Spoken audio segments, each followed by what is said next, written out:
So hello everyone, कैसे हैं आप सब? All good. आई होप सब कुछ बहुत बहुत बहुत अच्छा चल रहा होगा। तो सबसे पहले आप लोग ये बताइए कि कैसा लगा हमारा पहला चैप्टर जो हमने इतने प्यारे तरीके से खत्म किया। हमने एक एक पॉइंट्स को कवर किया, उसमें सब कुछ देखा, इन डिटेल पढ़ा। और आज हम स्टार्ट करने जा रहे हैं हमारा सेकंड चैप्टर जिसका नाम है स्ट्रेटेजिक एनालिसिस। किसकी? एक्सटर्नल एनवायरनमेंट की। अमित भाई, एक्सटर्नल इन्वायरमेंट आपने अलग से बोला, तो क्या इंटरनल इन्वायरमेंट भी कुछ है क्या? हाँ, है ना। हमारा नेक्स्ट चैप्टर है, आराम से पढ़ेंगे, टेंशन क्यों लेते हो। ठीक है गाइस, चल। तो हमारी क्लास का सबसे पहला नियम जो हम हमेशा करते हैं, क्या डिस्कस करते हैं कि भाई कैसा चल रहा है, सब कुछ बढ़िया, कोई दिक्कत तो नहीं, सब कुछ एकदम मस्त। पढ़ाई वढ़ाई, दोस्ती यारी, हंसी मजाक, घर वालों के साथ प्यार प्रेम, सब कुछ बहुत बढ़िया चल रहा है। किसी चीज में कोई प्रॉब्लम तो नहीं आ रही ना, सब कुछ स्मूथ कर रहा है।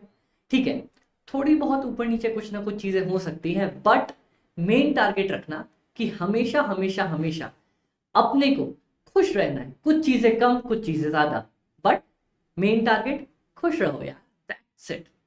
चलो, अपना ज्ञान हो गया स्टार्टिंग का। अब हम स्टार्ट करेंगे बहुत प्यारे तरीके से हमारा सेकंड चैप्टर। तो स्टार्ट करें। आ जाओ आ जाओ आ जाओ आ जाओ आ जाओ। ये परफेक्ट।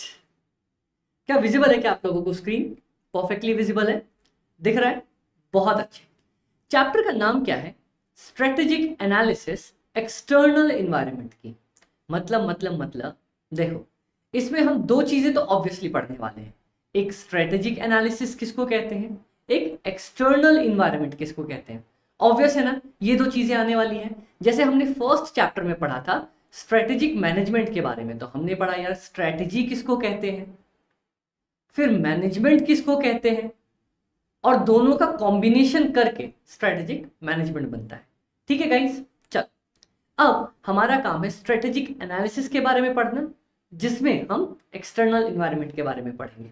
तो वो स्टार्ट करने से पहले ना एक बार ये देखते हैं कि हमारे पास इस चैप्टर में कौन सी चीजें आने वाली। आइए आइए आइए, परफेक्ट परफेक्ट परफेक्ट। क्या विजिबल है? हाँ, बहुत अच्छे। तो हमारे पास चैप्टर नंबर 2 क्या कवर करता है? सबसे पहली चीज स्ट्रेटेजिक एनालिसिस। मतलब स्ट्रेटेजिक एनालिसिस हमारा फर्स्ट पार्ट है जो हम पढ़ने वाले हैं। अब आप बोलोगे अमित भाई स्ट्रेटेजिक एनालिसिस कहते किसको है, क्या है स्ट्रेटेजिक एनालिसिस? सबसे इंपॉर्टेंट बात कि स्ट्रेटेजी बनाने से पहले ना, कोई भी हम अगर स्ट्रेटेजी बना रहे हैं तो उससे पहले हमें एनालाइज करना पड़ता है बहुत सारी चीजों को एक स्ट्रेटेजी बनने से पहले। उसे कहते हैं हम स्ट्रेटेजिक एनालिसिस। तो फिर से मेरे साथ बोलो, स्ट्रेटेजिक एनालिसिस क्या होगी? स्ट्रेटेजी बनाने से पहले बहुत सारी चीजों की एनालिसिस करी जाती है, वो भी अपन पढ़ेंगे, उसे कहा जाता है स्ट्रेटेजिक एनालिसिस। ठीक है। अब अगला होगा strategy and business environment. Business environment generally external environment को बोला जाता है जो हमारे पास पढ़ने के लिए हमें मिलने वाला है। ठीक है, तो एक्सटर्नल इन्वायरमेंट को मोस्टली हम बिजनेस इन्वायरमेंट बोलते हैं। तो बिजनेस इन्वायरमेंट एंड उससे रिलेटेड स्ट्रेटेजी के बारे में पढ़ेंगे। फिर पढ़ेंगे हम प्रोडक्ट और इंडस्ट्री को, कि मैं क्या बना रहा हूं और जिस इंडस्ट्री में मैं काम कर रहा हूं वो कैसी है, इन द टर्म्स ऑफ कि यार यहाँ पे डिमांड क्या है, यहाँ पे हमारे पास साइज क्या है मेरा इंडस्ट्री में, इंडस्ट्री की क्या कॉम्पिटेटिव फोर्सेज हैं, बहुत सारी चीजें हैं। उसके बाद इंडस्ट्री एनवायरनमेंट एनालिसिस, जिस इंडस्ट्री में मैं काम कर रहा हूं ना उसकी इंटरनल एंड एक्सटर्नल एनवायरनमेंट की एनालिसिस करी जाएगी। डन गाइस, चल। मतलब कि मान लो अगर मैं काम कर रहा हूं क्लोथिंग इंडस्ट्री में, तो इसमें कैसी इन्वायरमेंट है, क्या क्या चीजें हैं जो अफेक्ट करती हैं हमारी ग्रोथ वगैरह को, और कौन कौन सी चीजें हमें फायदा देती है, तो वो हम टोटल एनालाइज करेंगे। फिर हमारे पास आएगा मार्केट और कस्टमर। मार्केट क्या यार, जिस मार्केट में मैं सर्व कर रहा हूं वो हुई ना मेरे लिए मार्केट। अब बताओ, मैं कपड़े के मार्केट में काम कर रहा हूं, क्या मोबाइल की मार्केट मेरे लिए काम की है क्या? बिल्कुल भी काम की नहीं है। कस्टमर, मैं कस्टमर्स को क्या क्या सर्व कर रहा हूं, मेरे कौन कौन कस्टमर्स है, कैसे कस्टमर्स है, उनकी क्या डिमांड है, ये सारी चीजें पढ़ेंगे। और उसके बाद फाइनली एक कॉम्पिटिटिव स्ट्रैटेजी। कॉम्पिटिटिव स्ट्रैटेजी मतलब ऐसी स्ट्रैटेजी जिससे मैं कॉम्पिटिटर को हरा सकूं, मतलब कॉम्पिटिटर से बेटर परफॉर्म करने के लिए स्ट्रैटेजी। तो ये सारी चीजें इंटायरली हमारे पास हमारे सेकंड चैप्टर में आने वाली है। और अब ये सारी चीजें देखने के बाद हम फटाफट से स्टार्ट करेंगे अपना चैप्टर नंबर सेकंड। तो चलिए फटाफट से देखते हैं अब हमारा इंटायर चैप्टर क्या कहता है। आ जाइए फटाफट से, स्क्रीन अपन थोड़ी सी बड़ी कर लेते हैं ताकि आपको परफेक्टली विजिबल हो। परफेक्ट, परफेक्ट, बहुत ज्यादा अच्छे। अब हम पढ़ने वाले हैं और स्टार्ट करने वाले हैं बहुत प्यारे तरीके से हमारा चैप्टर नंबर सेकंड। तो सबसे पहले ये एक बार मेरे को एटलीस्ट बता दो हमने क्या क्या पढ़ा, क्या क्या चीजें हम देखेंगे। सबसे पहले स्ट्रेटेजिक एनालिसिस, मतलब मेरे को अच्छे से एनालाइज करना है स्ट्रेटेजी बनाने से पहले। दूसरा, मैं पढ़ूंगा मेरे बिजनेस इन्वायरमेंट के बारे में, मतलब मेरे बिजनेस को कौन कौन सी इन्वायरमेंट अफेक्ट कर रही है। मोस्टली हम इस चैप्टर में क्या पढ़ने वाले हैं, एक्सटर्नल इन्वायरमेंट के बारे में। उसके बाद मैं क्या क्या पढ़ूंगा कि यार मैं जिस इंडस्ट्री में हूं वो कौन सी इंडस्ट्री है, ठीक है। फिर उसके बाद मैं पढ़ूंगा कि मैं जिस इंडस्ट्री में हूं उसकी इन्वायरमेंट कैसी है। फिर हम पढ़ेंगे प्रोडक्ट के बारे में और मार्केट के बारे में और कस्टमर के बारे में, और फाइनली लास्ट में हम पढ़ेंगे कि कॉम्पिटिटिव स्ट्रेटेजी कैसे बनाई जाती है। ठीक है गाइस, परफेक्ट। चलिए, there are different kinds of business activities that take place in an organization setting, and a curiosity to look into their world reflects a variety of the organizations ranging from small local business to international multinational corporation level। बोलता है कि धंधे में बहुत कुछ हो सकता है और बहुत तरह के धंधे होते हैं, और क्योंकि बहुत तरह के धंधे होते हैं, बिजनेस होते हैं, तो हर एक बिजनेस में डिफरेंट टाइप ऑफ प्लेयर्स होते हैं, छोटे लेवल से लेके बड़े लेवल तक, नेशनल में बड़े, इंटरनेशनल में बड़े, बहुत तरह के प्लेयर्स होते हैं, मतलब बहुत तरह के हमारे पास बिजनेसमैन होते हैं। Generally organisations are distinguished based on their, जितनी भी तरह की बड़ी बड़ी कंपनीज होती हैं उनको कैसे डिफरेंशिएट कर सकते हैं। सबसे पहला, साइज के बेसिस पे कि यार कितनी बड़ी कंपनी है, इंडिया लेवल पे काम कर रही है, स्टेट लेवल पे काम कर रही है, मल्टीनेशनल लेवल पे काम कर रही है, कितना काम कर रही है। टाइप्स ऑफ दी प्रोडक्ट, कौन कौन से मैं प्रोडक्ट बनाती हूँ, मान लो एक शू इंडस्ट्री है, ठीक है, दूसरी अलग टाइप्स ऑफ इंडस्ट्री है, कितने टाइप्स ऑफ प्रोडक्ट बनाती है। On the basis of the market, कौन से मार्केट को सर्व करती है। On the basis of geographical coverage, किस किस एरिया को कवर करती है। और लीगल स्टेटस, जैसे कि पार्टनरशिप फर्म हो गई, कंपनी हो गई, एलएलपी हो गई। तो हमारा सबसे पहला एमसीक्यू जो आ सकता है कि ऑर्गेनाइजेशन को किस किस बेसिस पे डिफरेंशिएट किया जा सकता है। ऑर्गेनाइजेशन को डिफरेंशिएट किया जा सकता है, organisations are distinguished on the basis of their size के बेसिस पे, टाइप ऑफ प्रोडक्ट के बेसिस पे, मार्केट के बेसिस पे, ज्योग्राफिकल कवरेज के बेसिस पे, और लीगल स्टेटस के बेसिस पे। डन। चल, वॉट एवर देयर साइज और distinguish feature, they do not operate in vacuum. ये बहुत ही ज्यादा इंपॉर्टेंट लाइन है और एमसीक्यू के हिसाब से भी, कि बोल रहा है कि कितने ही रीजंस की वजह से हमारे पास इंडस्ट्रीज अलग अलग हो, ऑर्गेनाइजेशंस अलग अलग हो, लेकिन वो कभी भी वैक्यूम में काम नहीं करते, मतलब कभी भी अकेले काम नहीं करते, उन सबको एक साथ ही काम करना पड़ता है। एक साथ बोले तो मतलब एक कंपनी ने अगर कोई डिसीजन लिया तो वो सामने वाले को अफेक्ट करेगा, सामने वाले ने लिया तो किसी तीसरे को करेगा। मतलब ऐसा नहीं है कि कोई कंपनी अकेले काम कर रही है, मैं कुछ कर रहा हूं तो वो इफेक्ट हो रहा है, वो कुछ कर रहा है तो मैं इफेक्ट हो रहा हूं, ऐसे एक दूसरे से अफेक्ट होके चलते हैं, साथ में करना पड़ता है काम। They continuously act and react to what happens outside their periphery. समझ में आया कि वो एक्शन लेते हैं और रिएक्शन लेते हैं।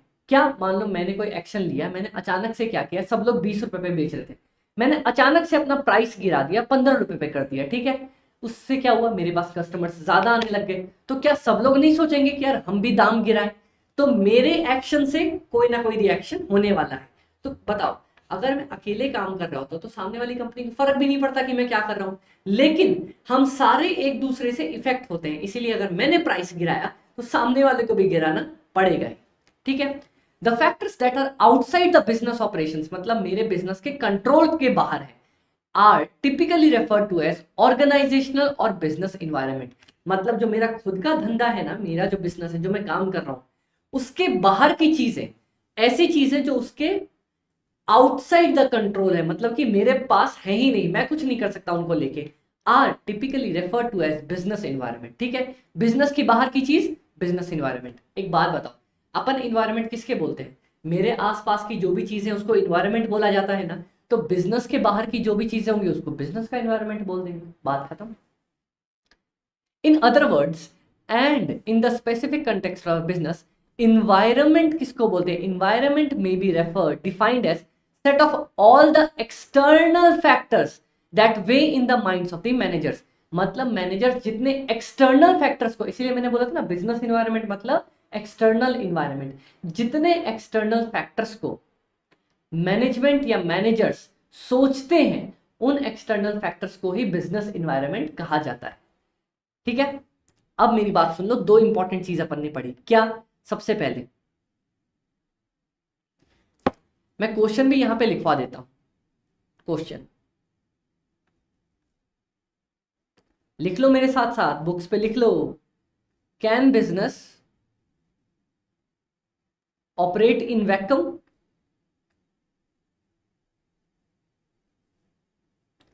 क्या बिजनेस वैक्यूम में ऑपरेट कर सकता है? द आंसर इज हाँ या ना? नो। Answer is no. उसके बाद बिजनेस इन्वायरमेंट किसको बोलते हैं? सारे एक्सटर्नल फैक्टर्स, मतलब इन्वायरमेंट और all the factors that are outside the business operations.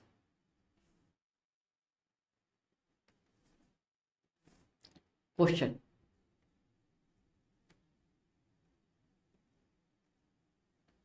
Business की इन्वायरमेंट किसको कहते हैं?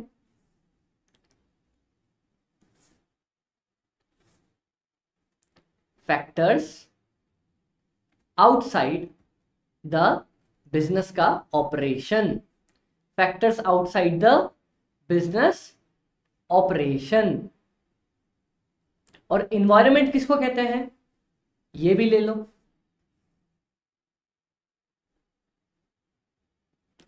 इन्वायरमेंट किसको कहते हैं? इन्वायरमेंट मीन्स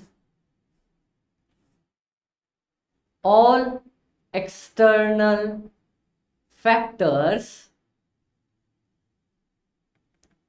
दैट, एमजीएमटी का मतलब management, that management thinks of. जितने एक्सटर्नल फैक्टर्स के बारे में मैनेजमेंट सोचती है ना, उन एक्सटर्नल फैक्टर्स को अपन क्या बोलते हैं? उसी को बिजनेस इन्वायरमेंट बोला जाता है, उसी को इन्वायरमेंट बोला जाता है। और बिजनेस के बाहर के जितने फैक्टर्स हैं उसको बिजनेस की इन्वायरमेंट बोला जाता है। ठीक है, अब ये देखो एक बहुत बढ़िया डायग्राम दिया हुआ है एक फर्म की। मान लो मेरे पास ये फर्म मेरी है,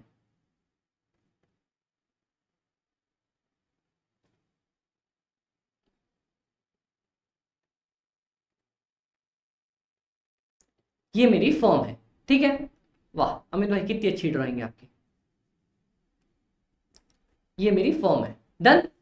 इसके बाहर सबसे पहले फर्म से ऊपर कौन रहते हैं, मतलब या फर्म को कंट्रोल करने वाले या फिर फर्म के मेन ओनर्स कौन होते हैं?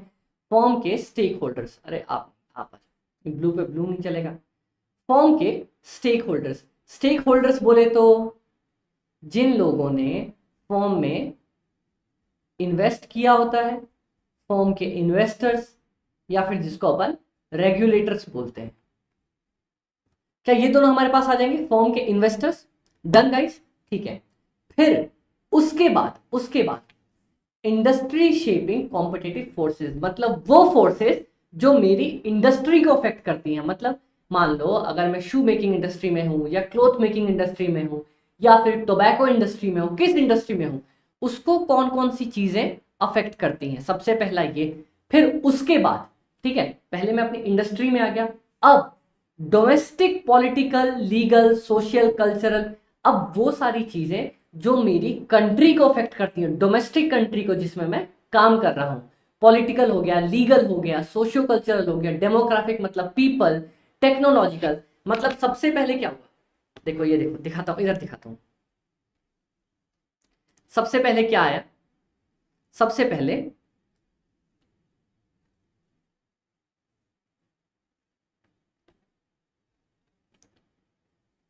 मेरा घर आया। ठीक है, घर का नाम क्या? Company, done. सबसे पहले कंपनी आई,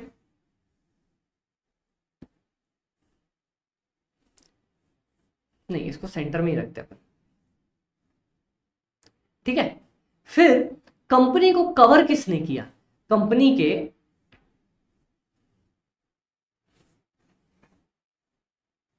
कंपनी को कवर किसने किया? बताओ।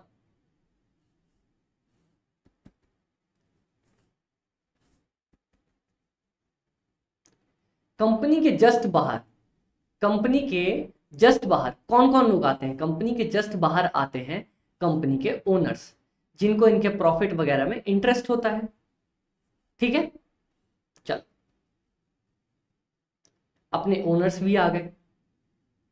ओनर्स के जस्ट बाद कौन कौन क्या आता है? ओनर्स के जस्ट बाद आती है इंडस्ट्री आई वर्क इन। जिस इंडस्ट्री में मैं काम करता हूं मेरे को वो इफेक्ट करती होगी कि उस इंडस्ट्री पे क्या इफेक्ट पड़ रहा है। जैसे मान लो फॉर एग्जांपल जब कोविड आया था तो मास्क बनाने वाली इंडस्ट्री एकदम बूम पे चली गई थी, है ना? तो ये अफेक्ट मेरे को कौन सी करती है? सबसे पहले मेरी खुद की कंपनी, उसके बाद मेरे ओनर्स, उसके बाद इंडस्ट्री जिसमें मैं काम करता हूं, उसके बाद आते हैं मेरे पास मेरे मेरे मेरे खुद के नेशनल, मतलब जिस कंट्री में मैं रह रहा हूं, नेशनल कौन कौन सा? नेशनल डेमोग्राफिक फैक्टर्स, पॉपुलेशन से रिलेटेड, सोशियो कल्चर, पॉलिटिकल, मतलब मेरी खुद की कंट्री में कौन कौन से फैक्टर्स हैं। नेशनल में सोशियो कल्चर हो गए, पॉलिटिकल हो गए, ये सारी चीजें हो गई। इसके बाद अगला लास्ट कि इंटरनेशनली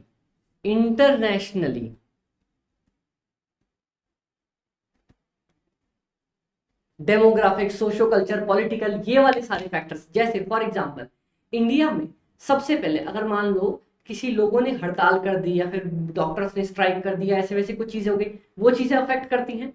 ठीक है, अब नेशनल की बात करूं तो जैसे रशिया और यूक्रेन का वॉर हो गया तो बहुत सारी कंट्रीज पे बहुत तरह के इफेक्ट आए ना, इसको कहते हैं इंटरनेशनल इफेक्ट। ठीक है, तो ये है सबसे पहले मेरा फर्म का खुद का इंटरनल इन्वायरमेंट, उसके बाद मेरे फर्म के ओनर्स आते हैं, उसके बाद इंडस्ट्री आती है जिसमें मैं काम करता हूं, उसके बाद सबसे पहले आता है नेशनल फैक्टर्स, उसके बाद इंटरनेशनल फैक्टर्स। समझ में आ गया चीजें कि कैसे कौन कौन से इन्वायरमेंट होते हैं? सबसे पहले बताओ इन्वायरमेंट किसको कहते हैं? सारे एक्सटर्नल फैक्टर्स जिसके बारे में मैनेजर्स सोचते हैं। बिजनेस इन्वायरमेंट क्या हुआ? बिजनेस के बाहर के जितने भी फैक्टर्स हैं उसको बिजनेस इन्वायरमेंट बोलेंगे, all the factors outside the business operations. ठीक है, the process of strategic formulations begin with strategic analysis. ये वाली लाइन एमसीक्यू के लिए हमेशा इंपॉर्टेंट है कि स्ट्रेटेजी बनाने से पहले, ये लिख लो, मैं यहां पे लिख देता हूं, यहां पे चैप्टर पे ही लिख देता हूं, आ जाओ।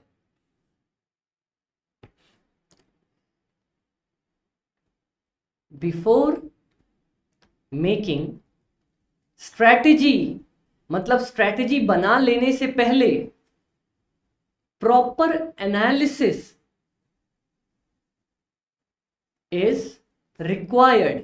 देखो कुछ भी कोई भी डिसीजन लेने से पहले हम एनालाइज करते ना कि यार ये करूं ये करूं ये करूं ये करूं, इसका ये फायदा है, इसका ये नुकसान, इसकी ये बुराई है, इसमें ये अच्छाई है। ठीक है, is required called as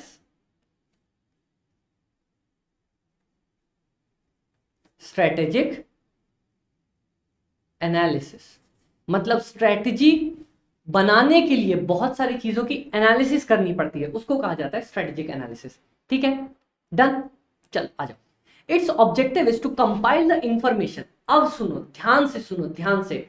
strategic analysis में मैं इंटरनल इन्वायरमेंट और एक्सटर्नल इन्वायरमेंट के बारे में इंफॉर्मेशन इकट्ठी करता हूं। ठीक है, तो सबसे पहले ये इतना अगर अपन ने लिख लिया है, ये डायग्राम तो बना ही हुआ था, तो यहां पे बहुत इंपॉर्टेंट एक अपने पास डायग्राम बनवा रहा हूं आपको, वो बना लो। अमित भाई आपने तो बोला था ज्यादा पेजेस नहीं यूज करेंगे, नहीं यूज करेंगे।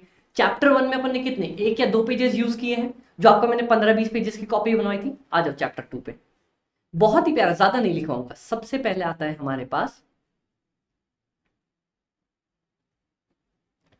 Strategy formulation.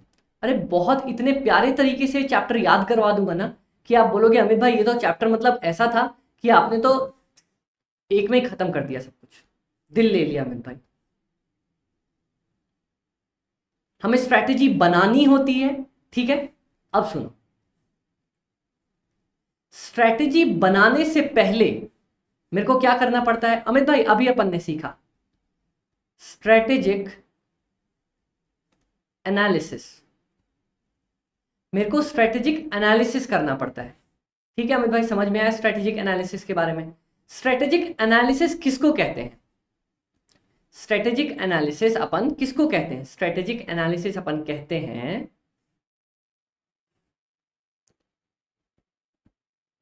Analysing of the information, हम एनालाइज करते हैं इंफॉर्मेशन रिलेटेड टू, किससे रिलेट करती हुई इंफॉर्मेशन?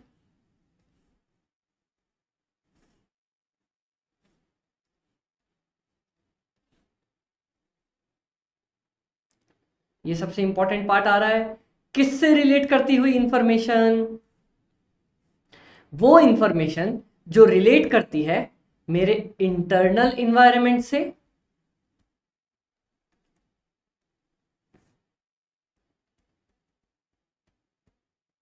और रिलेट करती है मेरे एक्सटर्नल इन्वायरमेंट से।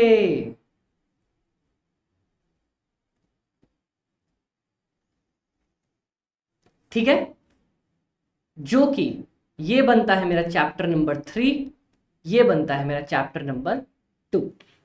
देखो कितने प्यारे तरीके से मैंने आपको बता दिया। मेरे को अगर स्ट्रेटेजी बनानी है तो उससे पहले एक स्ट्रेटेजिक एनालिसिस करनी पड़ेगी। स्ट्रेटेजिक एनालिसिस मतलब डिटेल्ड एनालिसिस, किसका एनालिसिस? ऑफ द इंफॉर्मेशन, कौन सी information? Related to internal environment and external environment. ठीक है, इसी के साथ साथ अब एक्सटर्नल इन्वायरमेंट में मैंने आपको पहले इन्वायरमेंट का मतलब लिखवाया, फिर बिजनेस इन्वायरमेंट का मतलब लिखवाया। एक्सटर्नल इन्वायरमेंट मतलब वही factors outside the business operations is known as business environment या एक्सटर्नल इन्वायरमेंट। ठीक है, अब देखो it's objective is to compile the information, compile या collect information about internal and external environments to assess the possibilities while formulating strategic objectives and contemplating strategy activities। मतलब अपना objective बनाने से पहले और एक्टिविटी करने से पहले प्रॉपर मेरे को डिटेल्ड पता होना चाहिए कि क्या इसका बेनिफिट्स है, क्या इसका आउटकम्स है। ठीक है, in this chapter we will cover, ठीक है, बहुत बार की बताएगा हम कि ये पॉइंट्स कवर करने वाले हैं। ठीक है, डन। चल, तो ये वाली पॉइंट अपनी काम की नहीं है कि in this chapter we will cover, ये तो पहले कार्ड। डन क्या गाइस? डन। स्ट्रेटेजिक एनालिसिस, अब हम क्या करेंगे? हम स्ट्रेटेजिक एनालिसिस के बारे में पढ़ेंगे। उससे पहले 1 मिनट में पानी पी लेता हूं।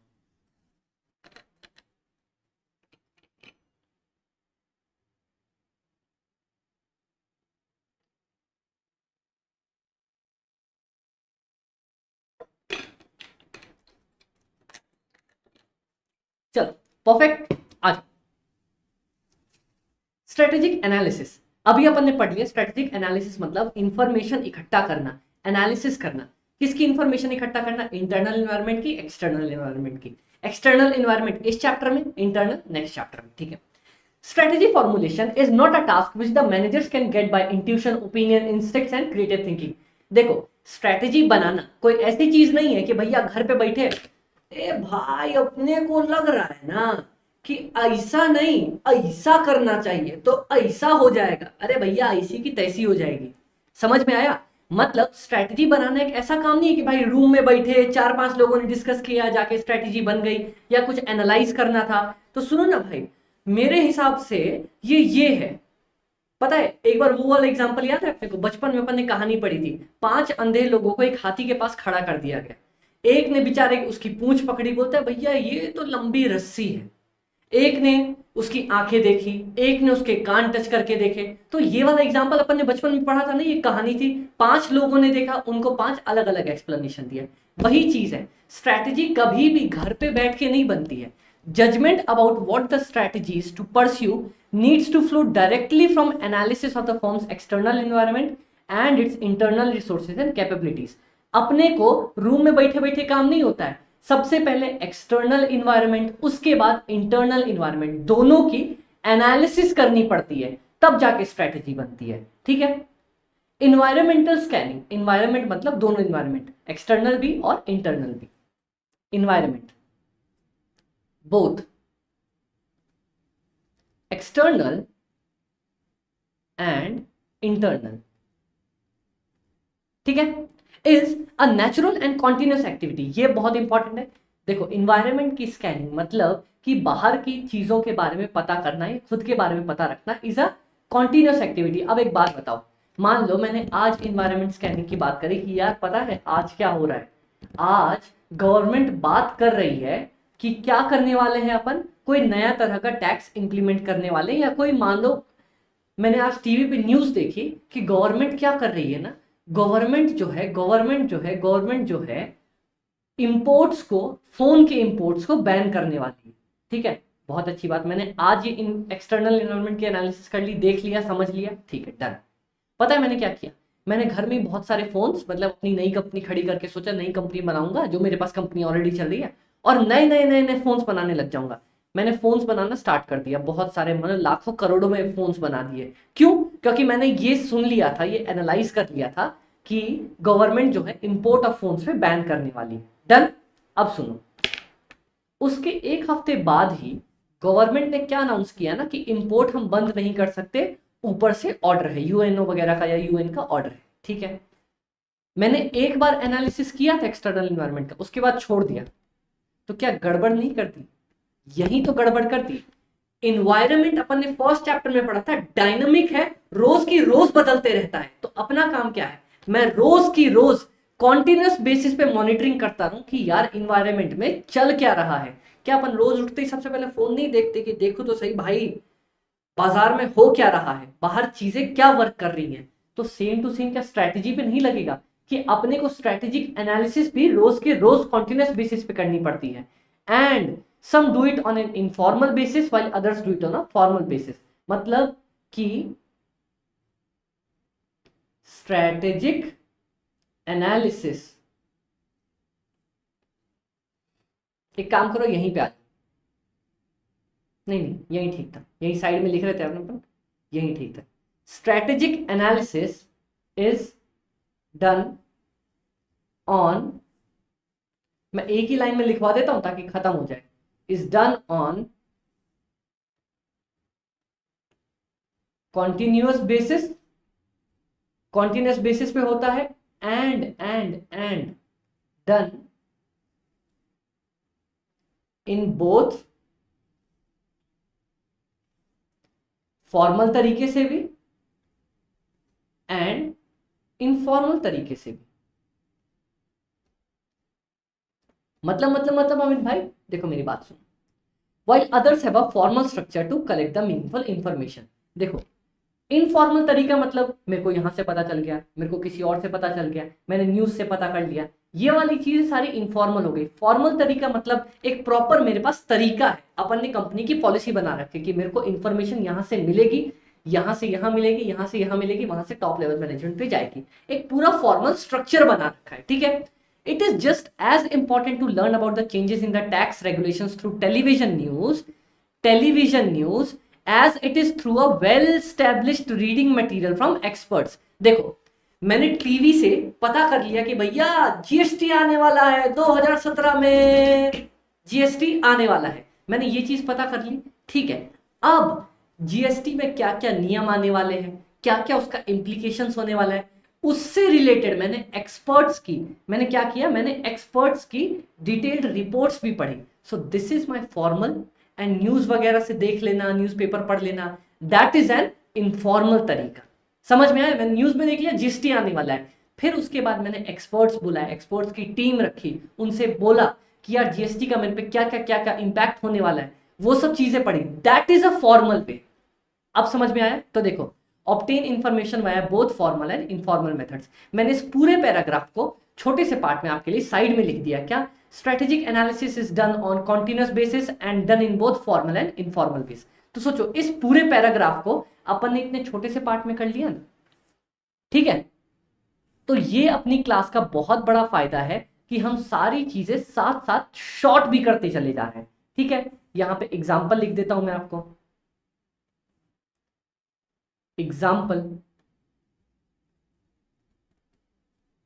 एग्जाम्पल में क्या, ये देखो,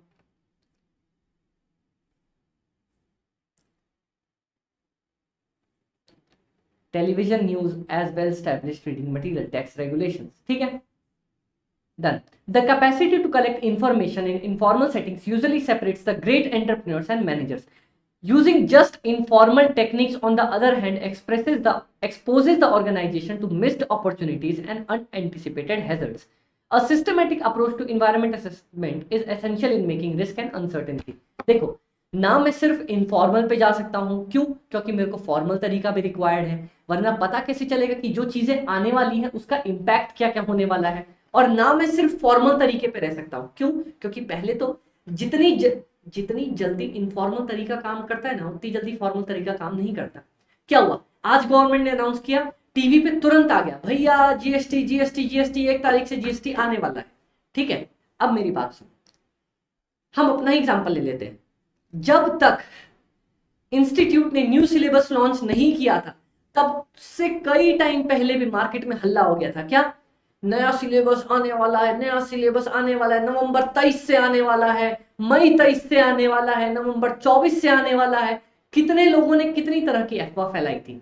उससे एक काम हुआ, ये तो पता चल गया अपने को अर्ली बेसिस पे कि नया सिलेबस आने वाला है, लेकिन फॉर्मल तरीका फाइनली था जब इंस्टीट्यूट ने प्रॉपर गाइडलाइंस इशू कर दी कि यार इस डेट से ये मेरे पास नया सिलेबस होगा, ये डिटेल्स होंगी, ये सारी चीजें होंगी। तो इनफॉर्मल तरीके से जल्दी पता चल जाता है, पर फॉर्मल तरीके से पूरी बात का पता चलता है। इसीलिए बोथ फॉर्मल एंड इनफॉर्मल दोनों चीजें रिक्वायर्ड है। समझ में आ गया? देखो मैं लिख देता हूं यहां पे, formal means formal leads to full information,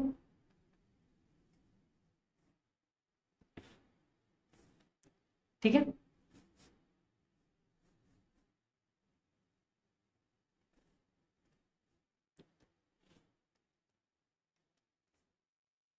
informal leads to quick info, ये जल्दी बता देता है, ठीक है। वर्ड ऑफ माउथ वगैरह ये सारी चीजें आपने सुनी है ना, तो बस। The majority of the rapidly expanding organisations use strategic planning throughout the various stages of their operations, वो यूज करते चलते हैं। The strategic analysis is a component of business planning that has a methodical approach, makes the right resource का investment and may assist business in achieving it objectives, ठीक है। ये वाली part छोड़ो, अपने को फोकस ये करना है कि द स्ट्रेटेजिक एनालिसिस का फायदा सुनो। It forces to think about the rivals. Strategic analysis मेरे को पता करने में मदद करती है कि मेरा राइवल्स कौन कौन है, and aids in evaluation of business plan to stay ahead of the competition. मतलब देखो, स्ट्रेटेजिक एनालिसिस के दो फायदे, कौन कौन से दो फायदे? एक तो ये मेरे को राइवल्स के बारे में बताती है। मैं अगर एनालाइज कर रहा हूं, मैंने एक्सटर्नल एनवायरनमेंट के बारे में पता किया, इंटरनल एनवायरनमेंट के बारे में पता किया, एक्सटर्नल एनवायरनमेंट के बारे में पता किया ना, तब पता चला ओ तेरी, इस मार्केट में तो चाइना भी उतरने वाला है, अब चाइनीज सस्ते माल बना के बेच बाज देंगे, ठीक है। तो मेरे को मेरे राइवल के बारे में पता चल गया। बट दूसरी चीज, जो भी मैं अपने बिजनेस प्लान्स बना रहा हूं ना, जो भी मैं अपने प्लान्स बना रहा हूं, उसके बारे में मेरे को मदद करती है कि यार ये प्लान सही बना रहा हूं, इससे मैं कंपटीशन को जीत सकता हूं या नहीं, ये वाली चीज है, ठीक है। The two important situational considerations. अब देखो क्या पढ़ा अभी तक अपन ने, अमित भाई अपन तो स्ट्रेटेजिक एनालिसिस पढ़ रहे थे ना, सिचुएशनल कंसिडरेशंस क्या हो गया? देखो हमारे पास स्ट्रेटेजिक एनालिसिस करने के लिए कुछ सिचुएशनल एनालिसिस भी करनी पड़ती है, मतलब सिचुएशन एनालाइज करनी पड़ती है। कौन कौन सी?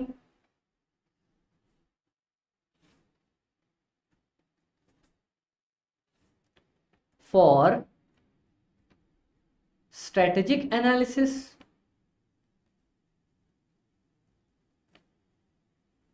we need situational analysis।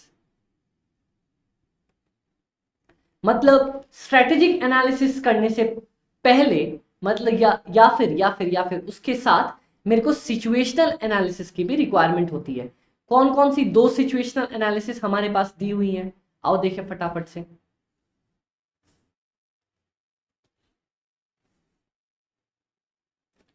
सबसे पहला situational analysis, industry and competitive conditions. Competitive conditions सबसे पहला जो मेरे को एनालाइज करना है वो है मेरी इंडस्ट्री कौन सी है, मैं किस इंडस्ट्री में काम कर रहा हूं, और कंपटीशन कितना है, कॉम्पिटिटिव कंडीशंस क्या क्या है मेरी इंडस्ट्री में। तो मेरे को ये दोनों चीजें एनालाइज करनी है। उसके बाद सबसे पहला और दूसरी चीज कि what are organisations own capabilities, resources, strength, weakness. Own capability, strength, weakness, ठीक है।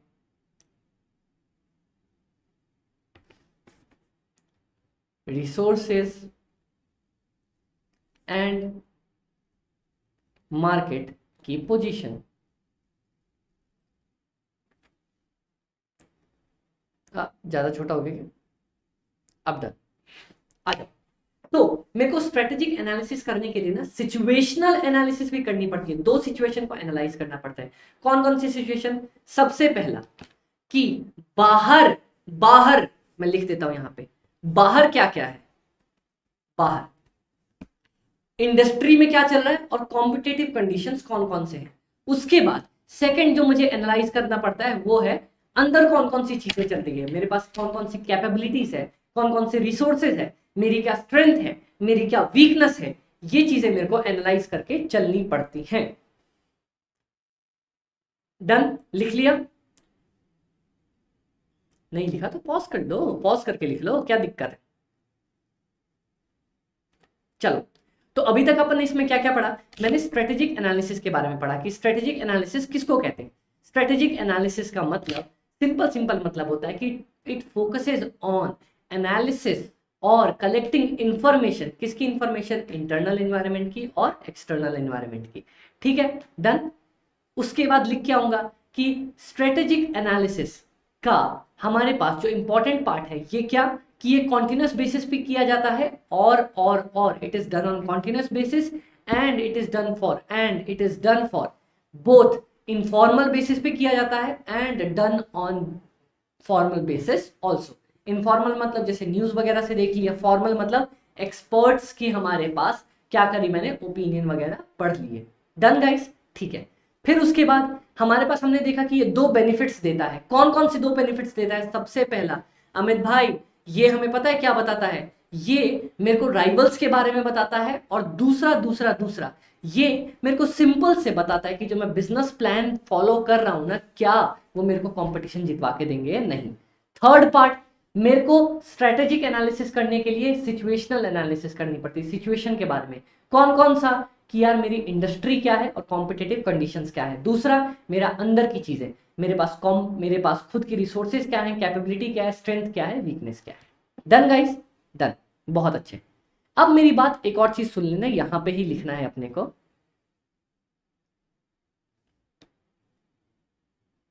देखो, जब जब भी मैं कहना चाहूं बर्बाद करे अल्फाज मेरे, वो वाला नहीं चल रहा, मेरी बात सुनो, तुरंत गीत गाने पे उतर जाते हो। इंटरनल इन्वायरमेंट, जब भी मैं इंटरनल इन्वायरमेंट बोले तो मैं लिखवा देता हूं यहां पे, companies internal conditions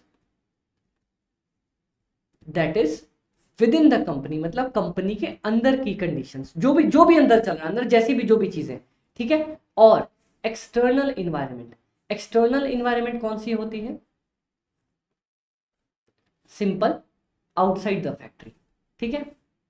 factors outside the factory, factory के बाहर के सारे फैक्टर्स, ठीक है। फैक्ट्री नहीं, कंपनी। डन क्या गाइस? कोई दिक्कत यहां तक? इंटरनल भी नहीं। अब मेरी बात सुनना, जब भी मैं कंपनी को टटोल के देखता हूं ना, कंपनी के खुद के बारे में एनालाइज करता हूं ना कि कंपनी कैसी चल रही है, कंपनी में क्या दिक्कत है क्या नहीं है, तो मेरे को दो चीजों के बारे में पता चलता है। It helps us to understand about, ये अपने को दो चीजों के बारे में बताने देती है। It helps us to understand about, ये मेरे को दो चीजों के बारे में बताती है। कौन कौन सी दो चीजें? आओ,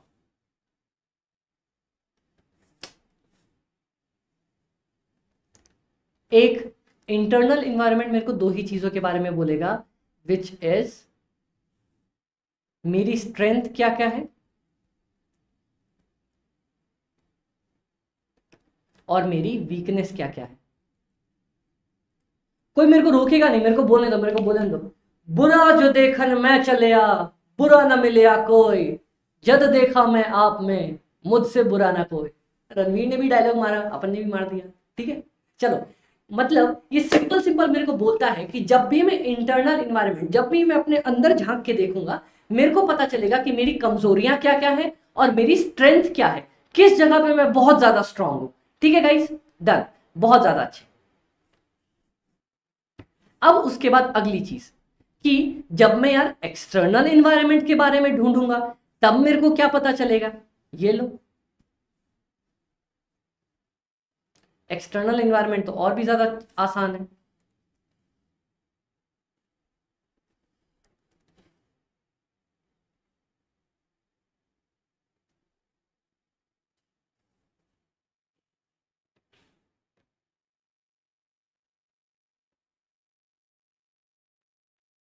ठीक है, एक्सटर्नल इन्वायरमेंट से मेरे को क्या क्या पता चलता है? जो बाहर की इन्वायरमेंट है, अगर मैंने उसको एनालाइज कर लिया तो क्या क्या पता चलेगा? अरे भैया, मेरे को दो ही चीज पता चलेगी। क्या? बाहर कौन कौन सी टॉफीज मिल रही हैं, क्या क्या अपॉर्चुनिटीज है मेरे पास, और किस किस से मेरे को डर के रहना है। मम्मी क्या बोलती थी बचपन में? बेटा बाहर मत जाना, कुत्ता खा जाएगा, है कि नहीं? तो सबसे इंपॉर्टेंट, जैसे ही मैं एक्सटर्नल इन्वायरमेंट को एनालाइज करूंगा, बाहर की चीजों को, तो पता चलेगा बाहर कितने कुत्ते बैठे जो अपने को खा जाएंगे। कुत्ते बहुत प्यारे होते हैं, काटते नहीं है, ये सिर्फ बचपन का एग्जाम्पल है डराने के लिए। ठीक है, तो हमारे पास सबसे पहला एक्सटर्नल इन्वायरमेंट को जब भी एनालाइज करूंगा, मुझे पता चलेगा भाई बाहर क्या क्या खतरे हैं, अगर मैं ये करूंगा तो क्या क्या खतरे हैं। बट कभी कभी अच्छी चीजें भी तो होती हैं, तो ये भी पता चलेगा कि यार बाहर अगर मैं एक्सटर्नल इन्वायरमेंट एनालाइज कर लिया तो कौन कौन सी अपॉर्चुनिटीज है। ठीक है, समझ में आया कि बाहर जाने में क्या क्या फायदा है? अब जैसे बताता हूं, मेरा होम टाउन था दरभंगा, दरभंगा बिहार। ठीक है, वैसे मैं प्रॉपर हरियाणवी बंदा हूं, बट फैमिली शिफ्ट हो गई थी, so I was in Darbhanga Bihar by birth. Done. अब मैं अपनी सीए करने के लिए ना दरभंगा से दिल्ली आया। ठीक है, क्यों दिल्ली आया? सबसे पहले क्या हमने एनालाइज नहीं किया होगा? हमने एनालाइज किया क्या क्या अपॉर्चुनिटीज थी। वहां पे कोचिंग इंस्टीट्यूट्स अच्छे थे, वहां पे बहुत ज्यादा लोग थे चार्टर्ड अकाउंटेंसी पढ़ने वाले, वहां पे पढ़ने वाला इन्वायरमेंट था, और थ्रेट्स क्या क्या थे। मेरे को घर छोड़ के जाना है, मैं छोटा सा बच्चा हूँ उस टाइम पे, मेरे को पहली बार दिल्ली इतने बड़े बड़े शहर में जाना है, मेरे को अलग जगह पे रहना पड़ेगा, खाने का खुद से मैनेज करना पड़ेगा, ट्रैवलिंग का खुद से मैनेज करना पड़ेगा। ये सारी चीजें थ्रेट्स थी ना, हमने एनालाइज किया, मेरे और मेरे पेरेंट्स ने मिलकर एनालाइज किया। उसके बाद अपन को लगा कि नहीं यार, अपॉर्चुनिटीज वाला पार्ट ज्यादा बड़ा है। खतरों का क्या है, बच्चा है, खतरा झेलेगा तब तो जाके मर्द बनेगा, तब तो जाके स्ट्रांग बनेगा, है कि नहीं? तो ये चीजें हैं, अपन ने देखा थ्रेट्स तो हैं लेकिन अपॉर्चुनिटीज ज्यादा बड़ी है। अब बताओ, मैं दिल्ली आया था, मैंने इतनी सारी चीजें करी, वहां पे सीखा, गिरे, पढ़े, क्लासेस लेट करी, ये वो दिस दैट, तब तो जाके अपनी इंटर में ऑल इंडिया रैंक आई थी ना। क्योंकि अपने को पता चला था कि रैंक का महत्व क्या होता है, रैंक की इंपॉर्टेंस क्या होती है। उसके बाद ही तो मैं केपीएमजी गया था ना, उसके बाद ही तो मैं इंडस्ट्रियल ट्रेनिंग के लिए one of the best investment banking forms, जो पता है कितनी स्टाइपेंड देती है अपने को, एक बार जाके सर्च करना, जाके सर्च करना कि बिग, सबसे पहले तो आप तीन चीजें सर्च करना। एक, लोकल सीए फर्म कितना पेमेंट करती है, अभी तुरंत सर्च करो, मेरे लेक्चर को पॉज कर दो और सर्च करो एक सीए लोकल फर्म कितना पे करती है। उसके बाद सर्च करना बिग फोर्स कितना पे करती है अपने आर्टिकल्स को। उसके बाद सर्च करना गोल्डमैन सैश कितना पे करती है अपने आर्टिकल्स को, आपको तुरंत पता चल जाएगा इन दोनों के बीच का डिफरेंस, और तुरंत पता चल जाएगा कि क्या कैसे इंपॉर्टेंट होता है अपॉर्चुनिटीज के बारे में और थ्रेट्स के बारे में सोच के आगे बढ़ना। ठीक है, तुरंत पता चल जाएगा। और जिसको पता चले ना, कोई बड़ी चीज बड़ा डिफरेंस दिखे तो मेरे को तुरंत पिंग करना कि अमित भाई आपने बोला था कि इन चीजों के बारे में देखो, और हमने सच में एनालाइज करके देखा कि अपॉर्चुनिटीज और थ्रेट्स में से पता करना होता है कि क्या करें। ठीक है, तो सबसे पहले आ जाओ, मैंने इंटरनल इन्वायरमेंट को जैसे ही एनालाइज किया मेरे को क्या पता चला, मेरी क्या स्ट्रेंथ है, मेरी क्या वीकनेस है। मैंने एक्सटर्नल इन्वायरमेंट को जैसे ही एनालाइज किया क्या पता चला, अपॉर्चुनिटीज क्या क्या है और थ्रेट्स क्या क्या है। डन, बहुत अच्छे। अब ये यही बोल रहा है कि एक्सटर्नल एनालिसिस से मुझे पता चलता है अपॉर्चुनिटीज क्या है, थ्रेट्स क्या है, और इंटरनल एनालिसिस से पता चलता है मेरी स्ट्रेंथ क्या क्या है, वीकनेस क्या क्या। ठीक है,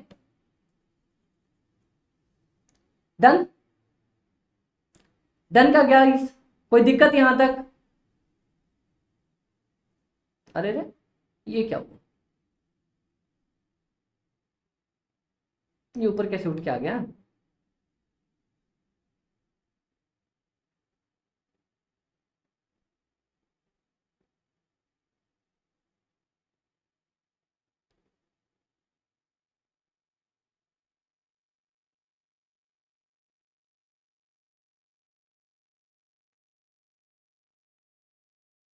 यही था। चलो डन। तो हमने स्ट्रेटेजिक एनालिसिस के बारे में पढ़ लिया। स्ट्रेटेजिक एनालिसिस करने के लिए अपने को सिचुएशनल एनालिसिस भी करनी पड़ती है। कौन सी सिचुएशनल एनालिसिस? सबसे पहला इंडस्ट्री कॉम्पिटिटिव के बारे में, क्या क्या बाहर कॉम्पिटिटिव कंडीशंस है, और दूसरा इंटरनल। इंटरनल क्या? ओन की कैपेबिलिटीज, रिसोर्सेज, स्ट्रेंथ, वीकनेस वगैरह सब कुछ। Done done. अब देखो, the analytical sequence is from a strategic appraisal of the external and internal situation to evaluation of alternative strategies। ठीक है, मेरे को पहले पता करना पड़ता है कि इंटरनल इन्वायरमेंट क्या क्या है, एक्सटर्नल क्या है, फिर मेरे को पता करना पड़ता है कि बहुत कौन कौन सी स्ट्रेटेजीज अवेलेबल है। मान लो मैंने सबसे पहले क्या किया, फर्स्ट इंटरनल इन्वायरमेंट का एनालिसिस किया, सेकंड एक्सटर्नल इन्वायरमेंट का एनालिसिस किया, उसके बाद मैंने देखा कितनी सारी अपॉर्चुनिटीज अवेलेबल है मेरे पास, 1 2 3 4 5, उसमें से देखा मैंने बेस्ट कौन सी है, ये थर्ड वाली बेस्ट है भैया, तो उसको चूज कर लिया। ठीक है, डन डन। चलो, उसके बाद ये वाला पार्ट कोई काम का नहीं है, ये वाला पार्ट इंपॉर्टेंट है। The strategic analysis is a continuous process. ये पढ़ा था ना अपन ने कि कॉन्टिन्यूस प्रोसेस है। अभी ऊपर पढ़ के आए थे ना कि कॉन्टिन्यूस प्रोसेस डेली बेसिस पे चलते रहता है। क्यों? क्योंकि एक्सटर्नल इन्वायरमेंट बहुत डायनेमिक है, बदलते ही रहता है। But there are two major limitations of the strategic analysis. इसके दो लिमिटेशंस भी है। कौन सा? First, it gives us lot of innovative options. मतलब एनालाइज करूंगा ना मैं तो पता चलेगा अरे भैया ये भी कर लूं, ये भी कर लूं, ये भी कर लूं, ये भी कर लूं, ये भी कर लूं, लेकिन ये नहीं बताएगा करना क्या है। मतलब तू सब बताएगा पर ये नहीं बताएगा डायरेक्ट कैसे करना है। समझ में आया? सीधी सी बात है। आप कोई चीज एनालाइज करते हो, मान लो एनालाइज किया, आप और आपके फादर साहब बैठे हो, आप बड़े आदमी हो गए हो, आप और आपके फादर साहब बैठे हो कि सर पापा अपन ये भी कर लेते हैं, ये भी कर लेते हैं, ये भी कर लेते हैं। ठीक है, बहुत सारी चीजें, पर करना क्या है फाइनली ये थोड़ी पता होता है, ये नहीं पता चल पाता। स्ट्रेटेजिक एनालिसिस ऑप्शंस दे देगा बहुत सारे, इतने सारे, लेकिन चूज कौन सा करूं वो नहीं बताएगा। The options can be overlapping, confusing, difficult to implement. ठीक है, ऑप्शंस जो है कंफ्यूजिंग भी हो सकते हैं और डिफिकल्ट भी हो सकते हैं। सेकंड, फर्स्ट अपन को लिख लिया अपन ने, फर्स्ट ये रहा। Second, it can be time consuming at the times, hurting overall organisation functionings. देखो स्ट्रेटेजिक एनालिसिस ना कि बहुत सारी चीजें अपन क्या करते हैं, अब बैठ गए अपन ने एक टीम बनाई, भाई एनालाइज कर मेरी एक्सटर्नल इन्वायरमेंट क्या है, मेरे खुद के इंटरनल इन्वायरमेंट क्या है, बैठ के अपन 1 महीने तक एनालाइज कर रहे हैं। टाइम कंज्यूमिंग प्रोसेस है। मेरी जो इंटरनल ऑर्गेनाइजेशन है ना, जो मैं काम कर रहा हूँ, उसकी वर्किंग पे भी अफेक्ट पड़ रहा है। क्यों? क्योंकि बंदे लगे पड़े एनालिसिस में, अरे आज तो एकदम डिटेल्ड एनालिसिस मार दूंगा, ऐसी एनालिसिस किसी के पास नहीं होगी, तो बहुत ज्यादा टाइम कंज्यूमिंग प्रोसेस हो जाएगा। ठीक है, उससे क्या होगा, मेरी ऑर्गेनाइजेशन की फंक्शनिंग पे इफेक्ट पड़ेगा। ठीक है, and also strain other efficient innovation such as developing of the new product. तो जो टाइम मैं काम करने में, नया प्रोडक्ट बनाने में लगा सकता था, उसके बदले अपन ने क्या किया, अपन बैठे बैठे एनालाइज ही करते रह गए, मतलब बैठ के माथा पच्ची करते रह गए, काम नहीं कर पाए। ठीक है, मेरे सीनियर्स भी मेरे को कभी कभी बोलते हैं, क्या बोलते हैं कि अमित भाई एक बात सुन, फोकस कर काम करने पे, ज्यादा बैठ के माथा पच्ची मत कर, जब काम करता रहेगा ना तो चीजें अपने आप सही होती चली जाएंगी, फोकस कर काम करने पे। ठीक है गाइस, तो स्ट्रेटेजिक एनालिसिस का दो लिमिटेशंस कौन कौन से, आओ शॉर्ट फॉर्म में यहां भी लिखवा ही देता हूं।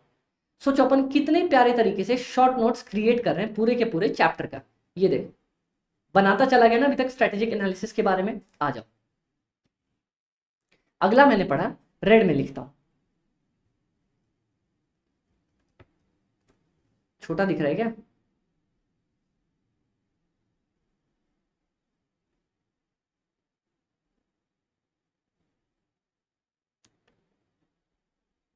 अब परफेक्ट दिख रहा हूं, आ जाओ। Limitations of strategic analysis. Strategic analysis की कौन कौन सी दो लिमिटेशंस हैं, इसके कौन कौन से दो कुकर्म हैं, दो बुरी आदतें हैं, कौन कौन सी दो बुरी आदतें हैं, जल्दी से बताओ।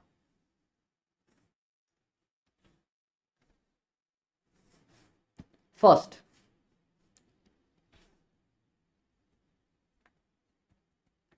it gives us various options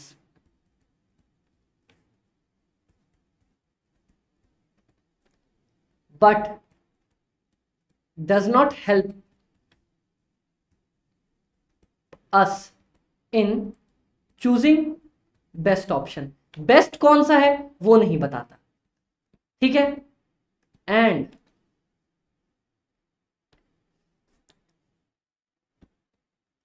such options can be complex, बहुत कॉम्प्लेक्स हो सकते कि अरे बाप रे टफ है, और ओवरलैपिंग, एक दूसरे को ओवरलैप करते हैं। और दूसरा क्या है, it is time consuming process, it is time consuming and hampers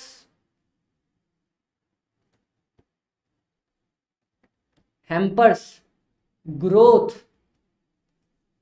and normal working of organisation.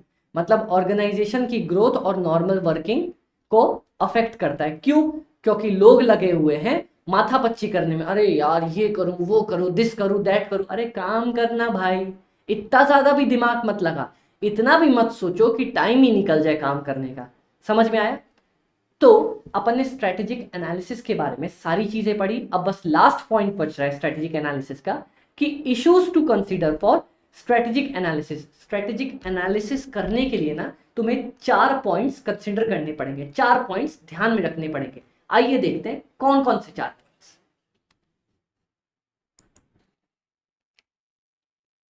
तो अब अपने को फटाफट से देखना है कि कौन कौन से इश्यूज आते हैं हमारे पास स्ट्रेटेजिक एनालिसिस में। ठीक है गाइस, जस्ट अ सेकेंड, बस मेरे को यहाँ पे एक चीज लिखनी है कि हमारे पास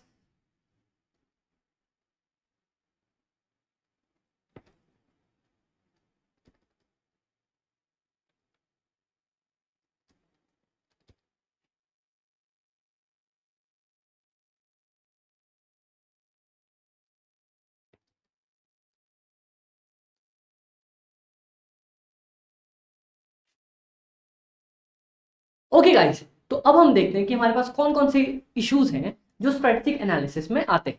सबसे पहला कौन सा, strategy evolves over a period of time. क्या अपन ने एक कंसेप्ट सुना है, कौन सा, Rome was not built in a day, Rome एक दिन के अंदर नहीं बना था। इसी तरह स्ट्रेटेजिक एनालिसिस एक दिन में नहीं हो जाता कि अरे भैया इंटरनल एक्सटर्नल ये लो, ये रहा इंटरनल ये रहा एक्सटर्नल, फटाफट फटाफट फटाफट चीजें डन, ऐसे नहीं होता। Each strategic decision must balance the different factors that impact and constrain the strategy। मतलब मेरी स्ट्रैटेजी को जो जो अफेक्ट करता है मैं वो सारे फैक्टर्स कंसिडर करके चलूंगा ना, और सारे फैक्टर्स एक दिन के अंदर बना लेना भाई आसान नहीं है। The key element of strategic analysis is the probable outcomes of everyday decisions. A current strategy is a result of several little choices taken over a protected period of time। अपन ने क्या ये नहीं पढ़ा था कि स्ट्रैटेजी, करंट स्ट्रैटेजी कैसे बनती है? पुरानी अच्छी स्ट्रैटेजी जो मेरी चल रही थी प्लस अभी जो मैं नई स्ट्रेटजी आने वाले के बेसिस पे बनाऊंगा।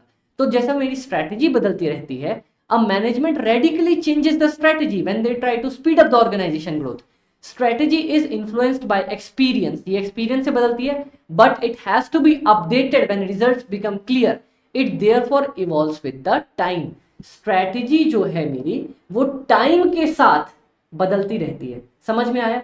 कभी कभी मेरे को कोई मान लो अर्जेंट काम आ गया, उसके लिए मेरी अर्जेंट स्ट्रेटजी बनेगी, जैसे ही वो काम खत्म हुआ फिर से नॉर्मल स्ट्रेटजी वर्क करेगी। तो strategy evolves over a period of time. Strategy हमेशा अपन क्या होता है, एक पुरानी स्ट्रेटजी एक नई स्ट्रेटजी मिलके नई स्ट्रेटजी बनती है। ठीक है गाइस, तो जैसे स्ट्रेटजी धीरे धीरे डेवलप करती है ना, तो ये हमारे पास सबसे इंपॉर्टेंट कंसिडरेशंस होता है। समझ में आ गया? ठीक है।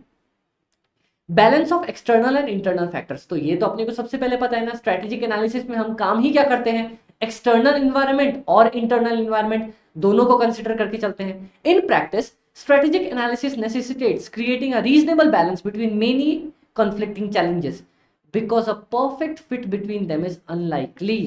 Management must consider opportunities, influences and constraints while taking a strategic decision. देखो, कोई डिसीजन लेने से पहले मेरे को एक्सटर्नल इन्वायरमेंट कंसिडर करना है, उसी के लिए लिख दिया इसने, पता है, वहां से उठा के कि भैया opportunities, influences, constraints, threats consider कर लेना।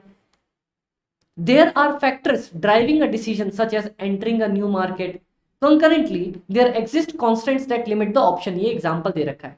These limiting constraints will have various impacts on kind, degree, volume, significance of the impact. बहुत सारी चीजें, ठीक है। तो ये बोलता है कि हमारे पास स्ट्रेटेजिक एनालिसिस के लिए सबसे पहले एक्सटर्नल इन्वायरमेंट, मेरे को एक्सटर्नल इन्वायरमेंट के बारे में पता करना है कि यार कौन कौन सी अपॉर्चुनिटीज आने वाली है मेरे पास, कौन कौन सा थ्रेट्स आने वाला है। ठीक है, अब मेरे को पता चल गया कि ये अपॉर्चुनिटीज आने वाली है, ये थ्रेट्स आने वाली है, साथ ही साथ मेरे को इंटरनल एनालिसिस भी तो करना है कि भैया अपॉर्चुनिटीज के लिए क्या मेरे पास रिसोर्सेज है कि मैं वो अपॉर्चुनिटी ग्रैब कर सकूं, या फिर थ्रेट्स के लिए क्या मेरे पास उतनी रिसोर्सेज है कि मैं उससे बच सकूं। ठीक है, तो देखो, in practice strategically analysis necessitates creating a reasonable balance between many conflicting challenges. बहुत सारे चैलेंजेस के बीच में एक कॉन्फ्लिक्ट क्रिएट करने से वो हेल्प करता है कि कॉन्फ्लिक्ट क्रिएट ना हो, because a perfect fit between them is unlikely. तो management must consider opportunities, influences, constraints, ये सारी decisions.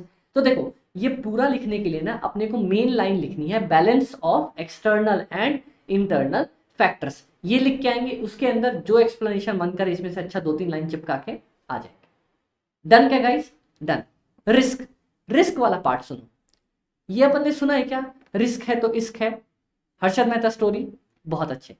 In strategic analysis the principle of maintaining balance is important. Balance बना के रखना बहुत ज्यादा इंपॉर्टेंट है। However the complexity and intermingling of variables in the environment reduces the strategic balance in the organization. देखो, balance बना के रखना बहुत जरूरी है, बट बैलेंस बन भी तो नहीं पाता ना। Competitive market, liberalisation, globalisation, booms, recession, technological advancement, inter country का relations, all affect the business and pose risk at varying degree.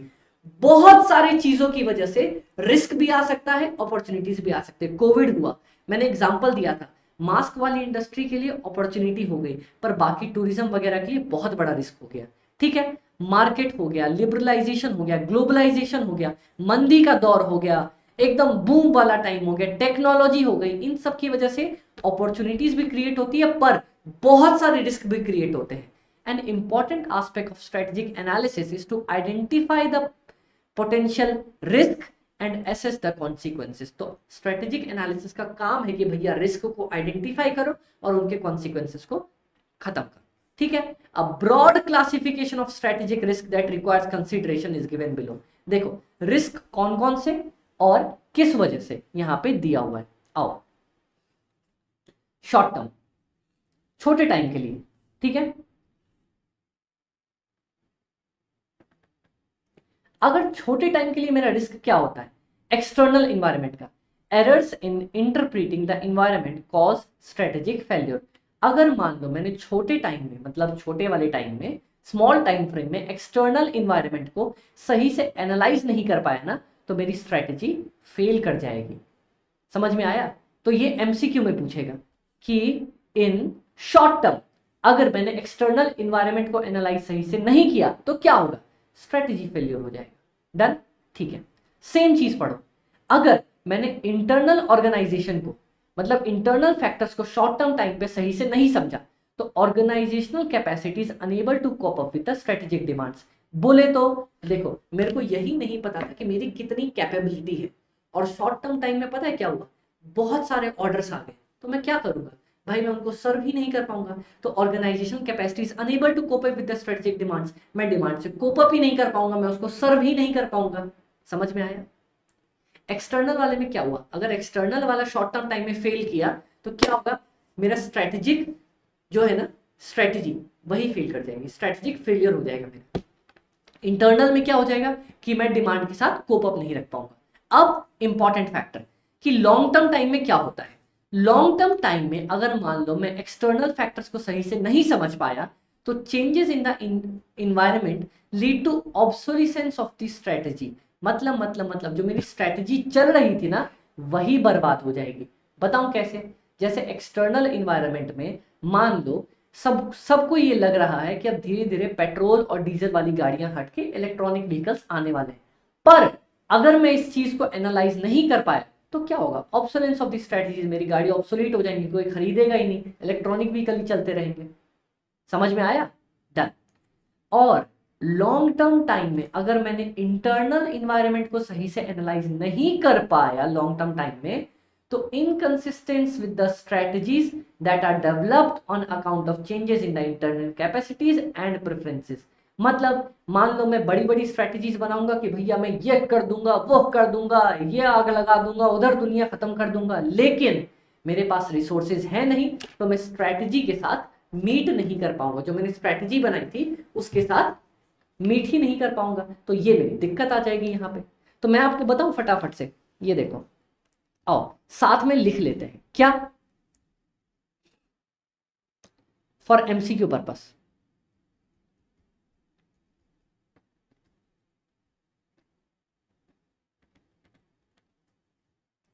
For MCQ purpose क्या?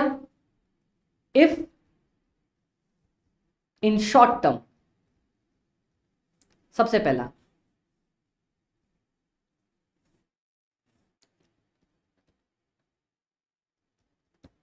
कांट मीट, मैं नहीं मीट कर सकता, क्या क्या नहीं मीट कर सकता शॉर्ट टर्म में? पहले कांट मीट नहीं, सॉरी, अंडरस्टैंड, कांट अंडरस्टैंड, मैं समझ नहीं पाया किसको?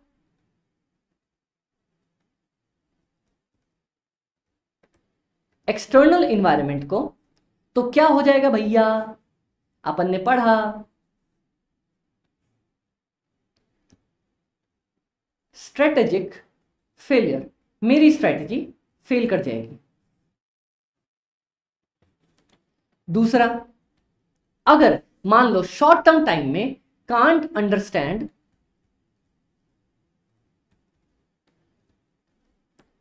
इंटरनल इन्वायरमेंट, अगर मैं इंटरनल इन्वायरमेंट को ही नहीं समझ पाया तो क्या हो जाएगा?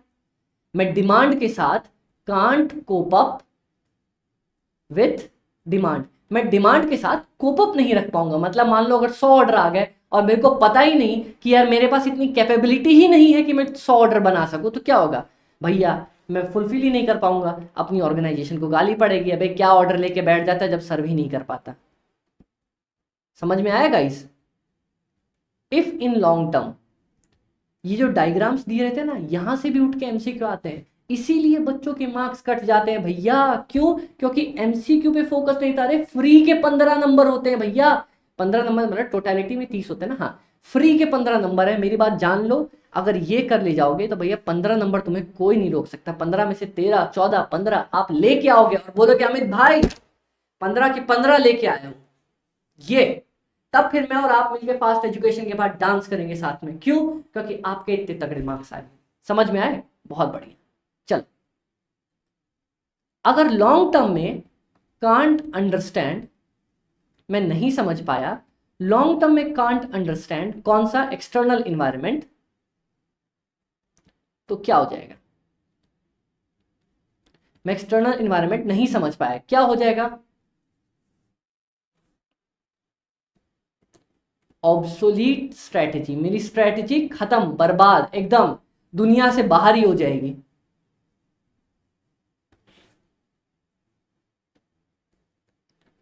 Diesel cars after electronic vehicle, example लिख लिया। डन क्या गाइस? डन। सेकंड वाला पार्ट, क्या अगर मैं नहीं समझ पाया, कांट अंडरस्टैंड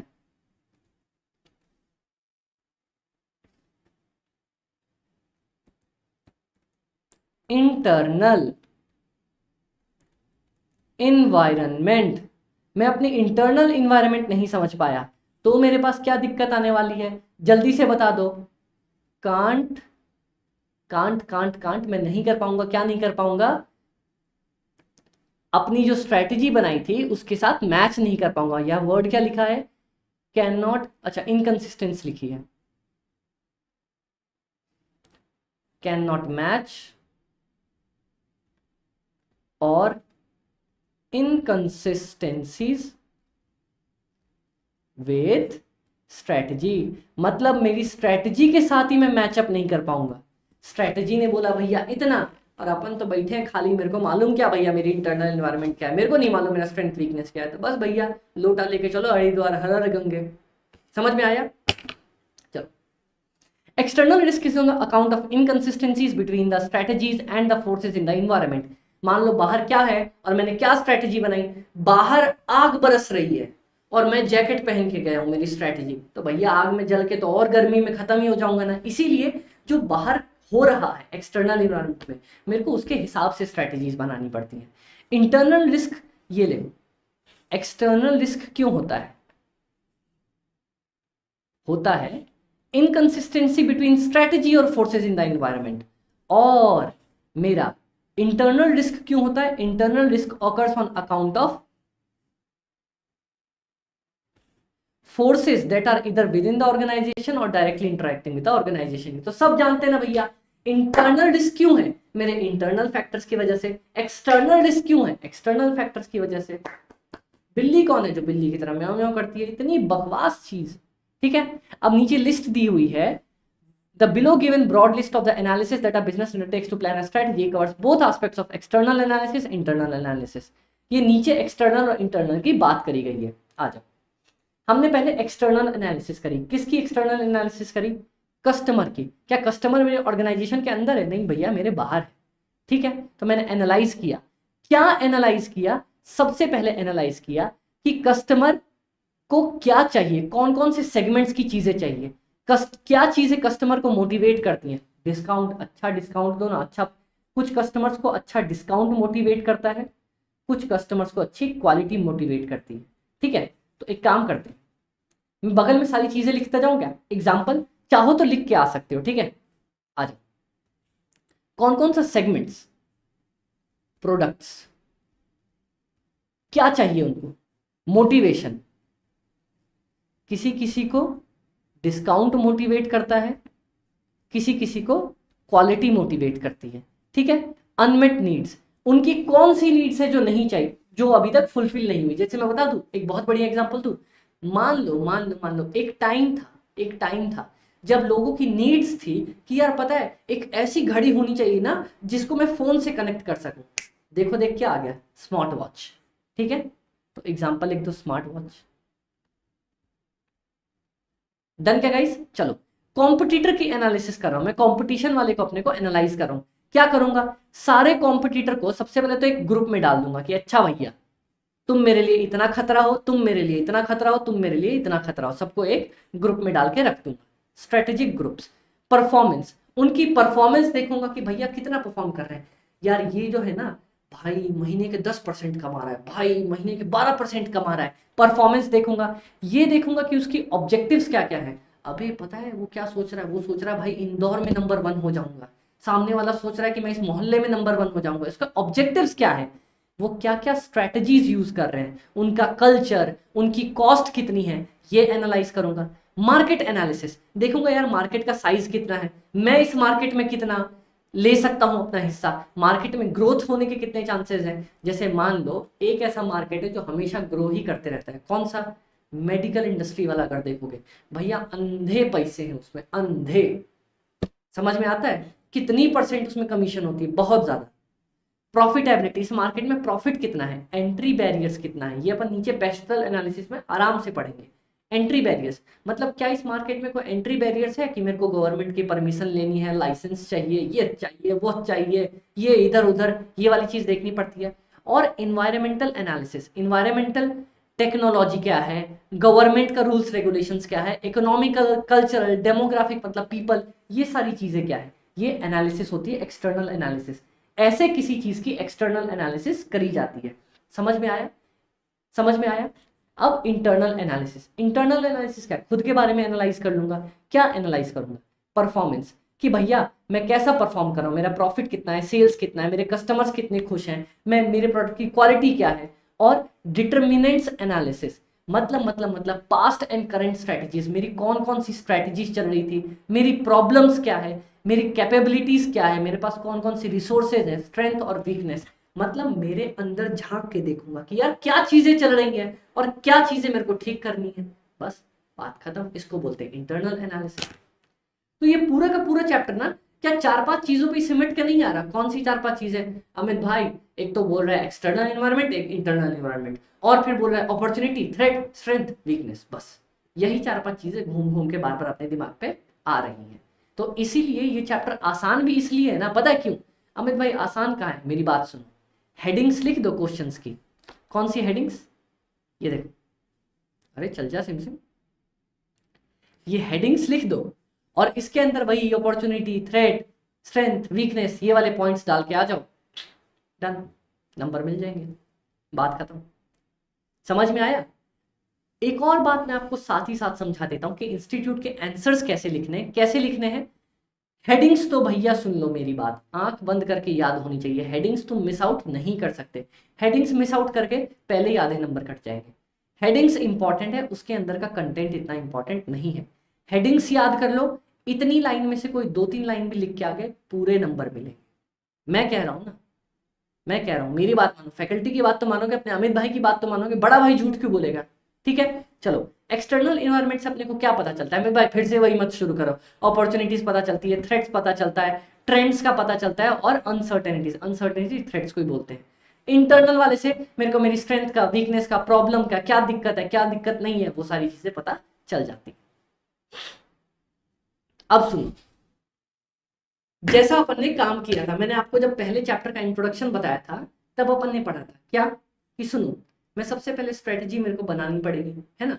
स्ट्रेटजी बनाने से पहले क्या करना था, स्ट्रेटेजिक एनालिसिस, इंटरनल और एक्सटर्नल इन्वायरमेंट की एनालिसिस करनी थी, कर ली मैंने। अब मैं क्या करूंगा, अब मैं बहुत सारी स्ट्रेटजीज में से ढूंढूंगा, इन 10 स्ट्रेटजीज में से ये चुनूं, ये चुनूं, ये चुनूं, ये चुनूं, ये इनमें से कौन सी चूज करूं, ये अपन ने डिफाइन कर लिया। इनमें से कोई एक चूज कर लूंगा मैं, मान लो ये वाला पॉइंट मैंने चूज कर लिया, इसको चूज कर लिया, अब इसको इंप्लीमेंट करूंगा। ठीक है, ये मेरा आइडेंटिफिकेशन सेलेक्टिव स्ट्रेटजीज, ये चैप्टर 4 में था। सेलेक्ट करूंगा स्ट्रेटजीज, चैप्टर 4 में था। इंप्लीमेंटेशन और रिव्यू मेरा चैप्टर 5 बन जाएगा। एक ही चैप्टर में से चैप्टर 2, चैप्टर 3, चैप्टर 4, चैप्टर 5 नहीं निकल गया। इसीलिए मेरे को नया एसएम इतना पसंद आया क्योंकि इन्होंने ना पूरे चैप्टर को अच्छे से 5 पार्ट में तोड़ दिए। कौन से पार्ट, एक्सटर्नल इन्वायरमेंट एनालाइज कर रहे हो, चैप्टर 2 में आ जाओ, फिर इंटरनल करोगे, चैप्टर 3 में आ जाओ, उसके बाद स्ट्रेटजीज ढूंढोगे और सेलेक्ट करोगे, चैप्टर 4 में आ जाओ, और जब इंप्लीमेंट करने लगोगे चैप्टर 5 में आ जाना, बात खत्म। कितने मस्त तरीके से पूरा स्ट्रक्चर कर दिया ना। हाँ चल फटाफट से लास्ट वाला part, it is evident that industry differs widely in their economic characteristics. Upon starting में नहीं पढ़ा था, सारी ऑर्गेनाइजेशंस अलग होती है, किस बेसिस पे, साइज पे, प्रोडक्ट पे, नेचर पे, बहुत सारी चीजों पे, ज्योग्राफिकल लोकेशंस पे।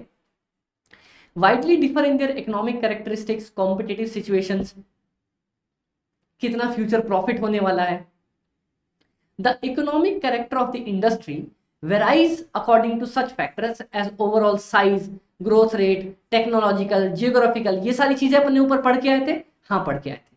The number and size of the buyers, sellers, whether seller products are virtual, identical और डिफरेंशिएटेड। ठीक है, ये सारी चीजें हैं। ठीक है, बस competitive forces can be moderate in one industry and fires in the even cut throat in another. अपन वहां पे ऑर्गेनाइजेशंस के बारे में पढ़ रहे थे, यहाँ पे डिफरेंट इंडस्ट्रीज के बारे में पढ़ रहे हैं। मान लो ये स्टील इंडस्ट्री है, ये क्लोथ की इंडस्ट्री है, ये शू की इंडस्ट्री है, ये सिगरेट्स की इंडस्ट्री है। अरे फिक्र को धुएं में उड़ाता चला गया, समझ में आया? ये वाली सारी चीजें।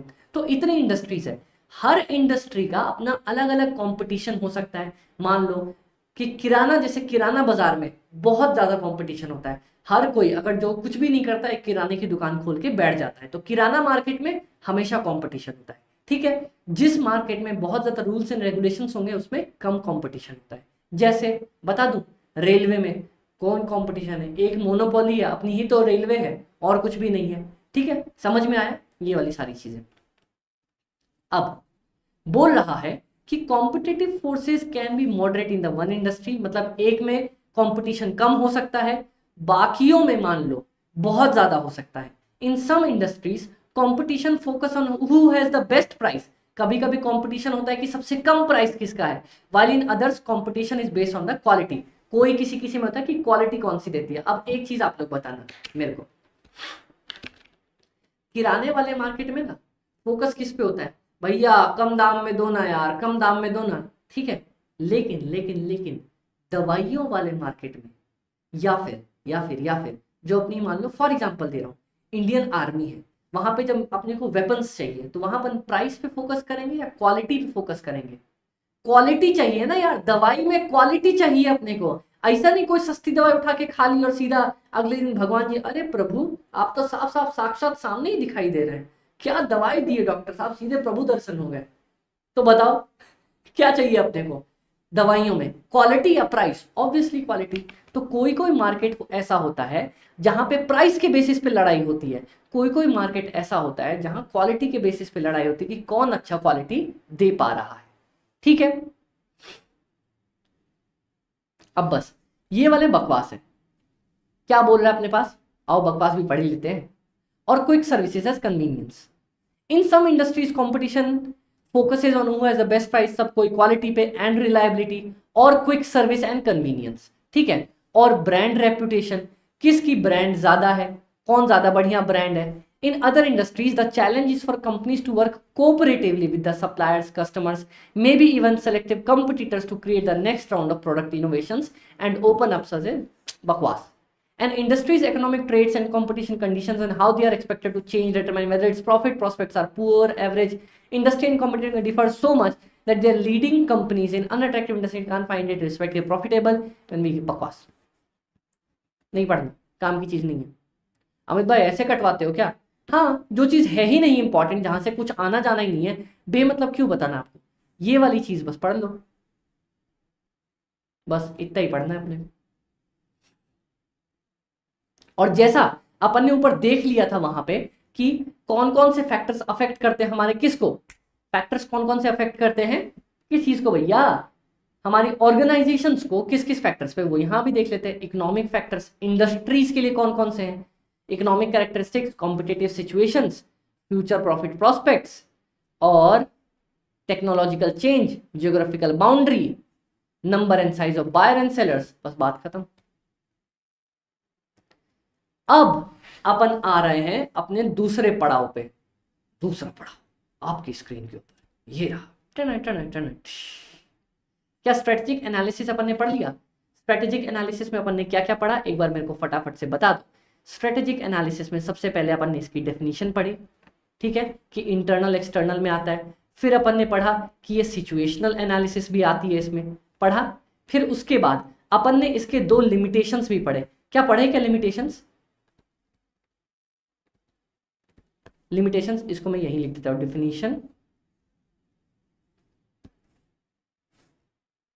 Definition and situational analysis. Limitations पढ़ा और क्या पढ़ा अपन ने, पढ़ा इसमें कौन कौन से इश्यूज आ रहे थे, इश्यूज भी पढ़ लिया क्या अपन ने, एक्सटर्नल और इंटरनल एनवायरनमेंट के एनालिसिस भी देख ली डन।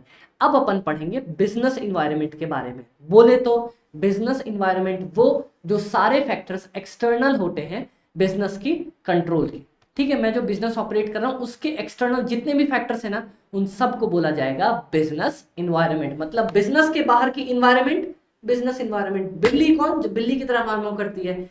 इन्वायरमेंट सबसे पहले अपन ने क्या पढ़ता है, इन्वायरमेंट क्या, अपने अराउंड जितने भी फैक्टर्स हैं उन सबको इन्वायरमेंट बोलते हैं। ठीक है, बिजनेस इन्वायरमेंट किसको बोलते हैं, बिजनेस के आउटसाइड जो भी फैक्टर्स हैं उनको बोला जाएगा बिजनेस इन्वायरमेंट। डन, बहुत अच्छे। ये देखो बिजनेस इन्वायरमेंट के बारे में बहुत प्यारी चीज दी है।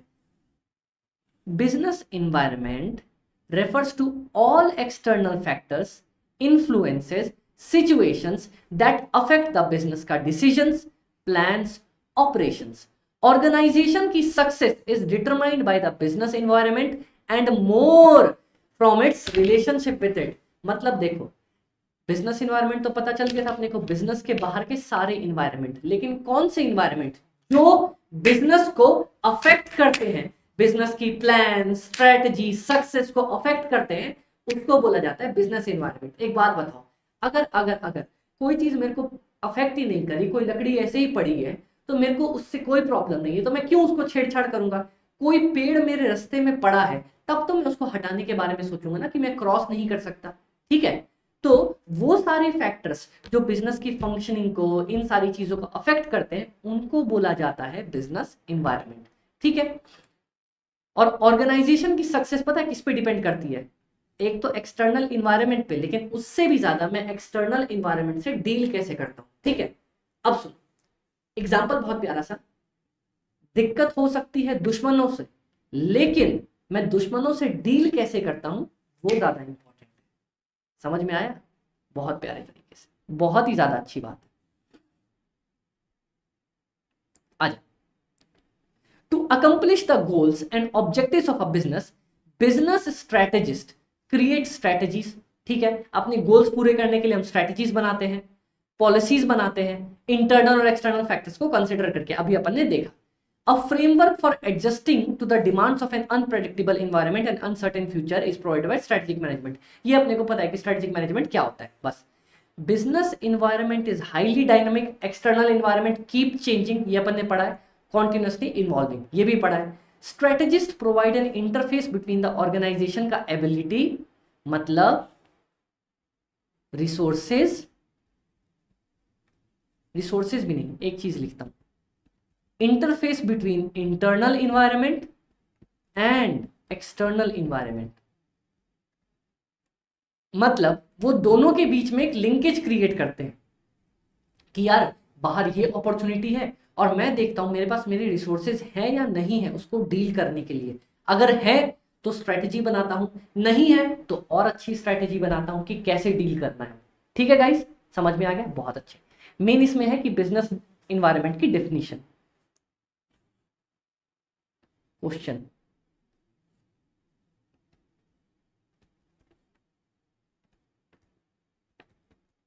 What is business environment. Done guys, कोई दिक्कत अपने को यहां तक, कोई दिक्कत नहीं। अब सुनो, strategic management is involve with choosing a long term direction. क्या अपन ने नहीं पढ़ा था, it is a long term blueprint in relation to these resources. There is a close and continuous interaction between the business and environment. Obvious है ना, मेरे में और मेरे एक्सटर्नल इन्वायरमेंट में रिलेशनशिप होगी। क्यों? क्योंकि मैं अपनी स्ट्रेटजीज बनाता हूं इन्वायरमेंट के बेसिस पे। This interaction helps in strengthening the business firms and using its resources. ठीक है, it's help the business in following veg. क्या हमारे बिजनेस को फॉलोइंग वेज में हेल्प करता है? सुनो, क्वेश्चन है, अरे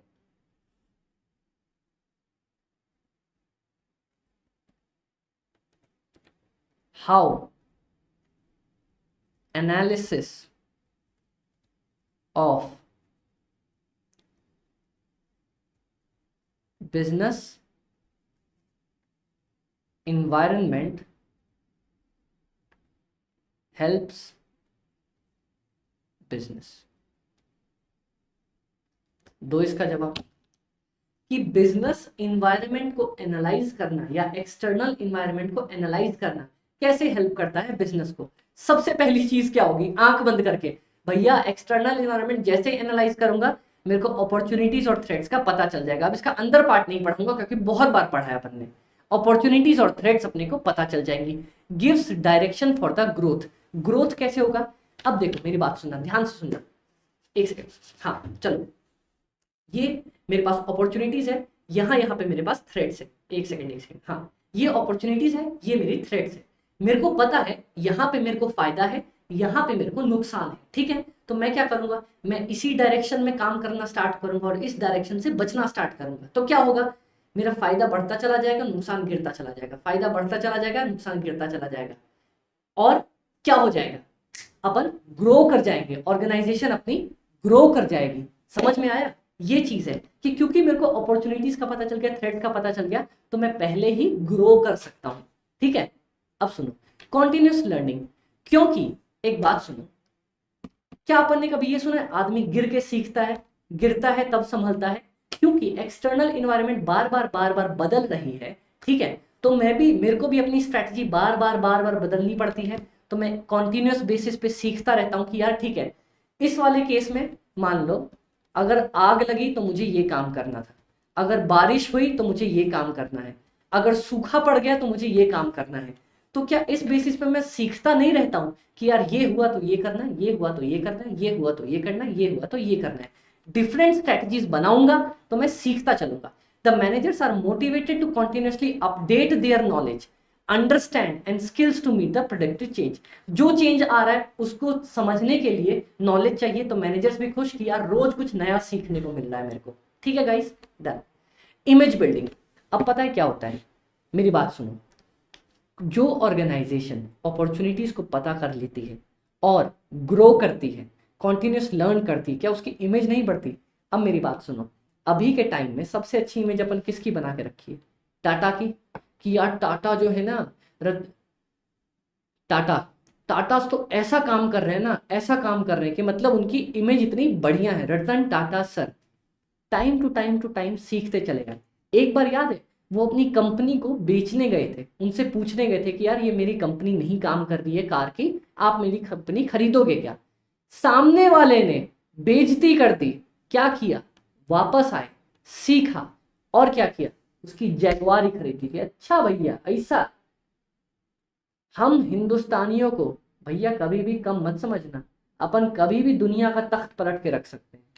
समझ में आया? तो उन्होंने उसी कंपनी की जैगवार खरीद ली। कैसे? इमेज बिल्डिंग के दम पे। ऐसी अपनी इमेज बनाई, इतना अपन ने ग्रो किया, इतनी अपॉर्चुनिटीज को ग्रैब किया कि अपनी इमेज अपने आप बनती चली गई। इन्वायरमेंट को अंडरस्टैंड करना helps the business to improve their image by showing sensitivity to the environment. Sensitivity का मतलब होता है, लिख लो इसको, change as per the environment. जैसा इन्वायरमेंट को चाहिए वैसा मैं बदल जाऊंगा। अगर अभी ठंड हो रही है तो मैं जैकेट पहन लूंगा, गर्मी हो रही है तो एसी चला लूंगा, जैसी इन्वायरमेंट वैसा बदलता चलूंगा, ठीक है। For example, if there is shortage of power, many companies set up the captive power plants. जैसे अगर मान लो मैं कोई बहुत बहुत एकदम राजस्थान की कोई ऐसे जगह में मैं जाके अपनी कंपनी सेट कर रहा हूँ जहाँ पे पावर कम है, बिजली बहुत कटती है, क्या करूंगा, बड़ा सा अपना पावर प्लांट लगा लूंगा। इतनी धूप है, इतनी धूप है, जिंदगी भर मेरे को फ्री में बिजली मिलती रहेगी। इसको बोला जाता है इमेज बिल्डिंग। उन्होंने अपनी इमेज बना लेती है। कैसे? क्योंकि मैं साथ साथ इन्वायरमेंट के साथ साथ बदलता चलता हूँ। Meeting the competition, it helps the business to analyse the competitor strategies and formulate their own strategies. मतलब मैं कॉम्पिटिटर्स की स्ट्रेटजीज को पता कर सकता हूँ कि भैया ये क्या काम करने वाला है। अभी मेरे को लगता है कि एनालाइज करने से कि अब ये स्ट्रेटजीज फॉर्मुलेट करेगा, जैसे ही वो फॉर्मुलेट करने वाला होता है मैं नई स्ट्रेटजी लेके आ जाता हूँ और कंपटीशन को बीट कर लेता हूँ। क्या अपन ने ऊपर इसको एडवांटेज नहीं पढ़ा था कि जल्दी से सुनो, स्ट्रेटेजिक एनालिसिस के बारे में ही अपन ने पढ़ा था कि ये अपने को राइवल्स के बारे में मदद करता है और बताता है कि क्या मेरी स्ट्रेटेजी कंपटीशन को बीट कर सकती है या नहीं। तो बस यही वाली चीज हो जाएगी, meeting the competition, that's it, done. ये वाला पार्ट हमें meeting and beating the competition में हेल्प करता है। एक सेकंड का, ये स्क्रीन पे, अरे नहीं यार, कंप्यूटर पे ही कुछ दिक्कत है, मेरे को लगा स्क्रीन पे कोई दिक्कत है। चलो गाइस, डन क्या? अब देखो, business strategies relate organisational resources to challenges and opportunity, वही बकवास चीज है क्या कि स्ट्रेटजी में मैं क्या करता हूँ, मेरे पास जो रिसोर्सेज पड़े हुए हैं ना, मान लो ये रिसोर्सेज हैं, मैं इनको अपॉर्चुनिटीज को ग्रैब करने में और थ्रेट से बचने में यूज कर लेता हूँ। ठीक है, to flourish a business must be aware of assess and respond to the opportunities, opportunities के बारे में मेरे को पता होना चाहिए, थ्रेट्स के बारे में पता होना चाहिए और इसको डील करना आना चाहिए। In order to succeed the business must not only be aware of the aspects of its surrounding but also be able to handle and adopt. सिर्फ पता नहीं होना चाहिए, अपने पास इतना हिम्मत होनी चाहिए, इतना अपने अंदर जिगर होना चाहिए, जिगर कलेजा, कि मैं उससे डील भी कर सकूं। The business must continuously evaluate the environment and modify its operations to thrive and expand. मतलब साथ साथ बोलता है कि बिजनेस को इन्वायरमेंट समझना चाहिए और उसको कंपीट करना चाहिए। ये बिल्कुल ही बकवास लाइन है क्योंकि अपन ऊपर पढ़ते हुए सेम चीज आ रहे हैं। अब अपने पास एक ही पार्ट बचा है, माइक्रो एंड मैक्रो इन्वायरमेंट। उससे पहले strategic decisions are significant aspect of the business management and essential for success. ये वाला two crucial aspects for success include are the function of top management and the method of formulating strategic decisions.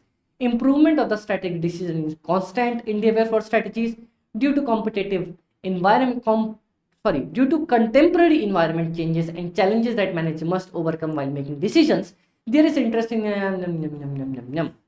बकवास काटते चलो, जो मेरे भाई कटवा रहा है ना उसको एसएम से पढ़ने की जरूरत नहीं है क्योंकि वो बकवास पार्ट ऐसे ही एक्सप्लेनेशन कर दिया होता है। जो भी इंपॉर्टेंट पार्ट है मैं आपको हाईलाइट करवाते हुए चल रहा हूँ। ठीक है गाइस, तो अपन पहले से ही क्रिस्प नोट बनाते हुए चल रहे हैं। अब हमारे पास सिर्फ और सिर्फ एक पॉइंट आज की क्लास के लिए बच रहा है लास्ट, जिसको क्या बोलते हैं अपन माइक्रो एंड मैक्रो इन्वायरमेंट, मतलब छोटी इन्वायरमेंट और बड़ी इन्वायरमेंट। तो वो अपन देखने वाले। ठीक है गाइस, चल तो हम स्टार्ट करें अपना कंसेप्ट मैक्रो इन्वायरमेंट और माइक्रो इन्वायरमेंट। जैसे आपको वर्ड माइक्रो और मैक्रो से ऑलरेडी पता है, माइक्रो बोले तो एकदम माइक्रोस्कोप वाली कुछ याद नहीं आती, मैक्रो बोले तो एकदम मैक्रो, ये ले भैया।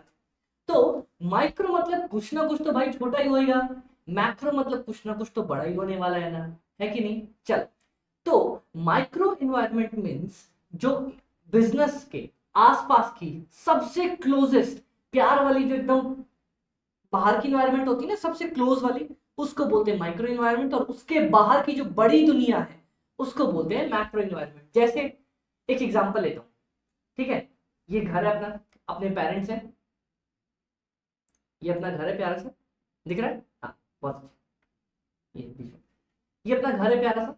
तो अगर मैं इस घर में रह रहा हूं तो मेरे घर के आसपास की इन्वायरमेंट उसको बोलूंगा मैं मेरी माइक्रो इन्वायरमेंट। और बाहर जाऊंगा, जो बोलते हैं ना बाहर की दुनिया बहुत खतरनाक है बच्चे, तो ये जो बाहर वाली दुनिया है ना, this is known as macro environment.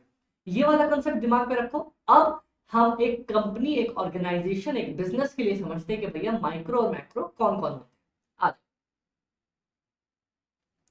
The environment in which an organization exist करता है can be described in the terms of opportunities and threats operating in the external environment apart from strength and weakness existing in the internal environment। अरे बार बार रो पीट के ना यही चीज लाता है कि मेरे को जो बाहर की इन्वायरमेंट है वहां क्या मिल सकती है, या तो अपॉर्चुनिटीज मिल सकती है या बाहर की इन्वायरमेंट से खतरा हो सकता है। और जो मेरी खुद की अंदर की जो मेरी इंटरनल इन्वायरमेंट है वो मेरे को क्या बता सकती है, मेरी स्ट्रेंथ बता सकती है और मेरी वीकनेस बता सकती है, जिसके थ्रू अपनी स्ट्रेंथ और वीकनेस को मजबूत करने के बाद ही मैं जाके पता कर सकता हूं कि मैं अपॉर्चुनिटी ले सकता हूं या थ्रेट से बच सकता हूं या नहीं। ठीक है, तो ये बात याद रख लो, लिख लो यहां पे।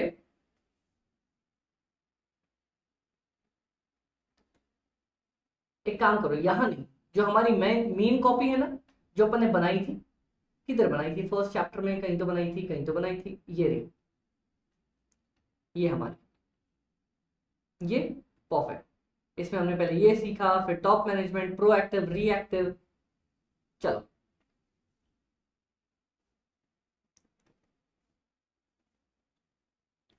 विजिबल है, नहीं विजिबल नहीं होगा, आप लोगों को 100% करना पड़ेगा। अब विजिबल होगा, हाँ लिखो, द एक्सटर्नल इन्वायरमेंट जो हमारे बाहर की इन्वायरमेंट होती है ना, the external environment,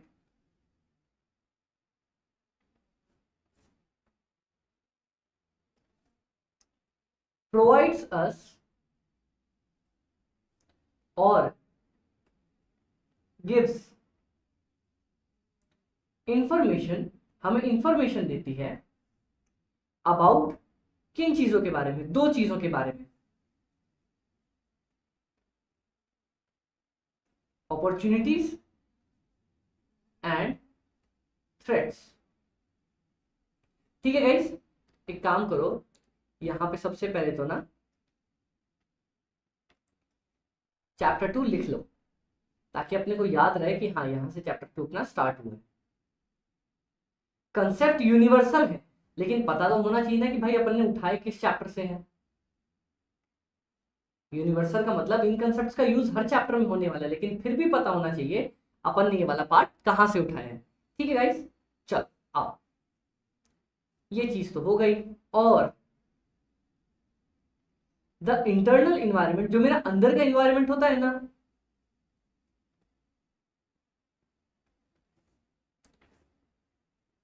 provides us information with respect to, WRT मतलब with respect to our strength and weaknesses. ठीक है, वीकनेसेस।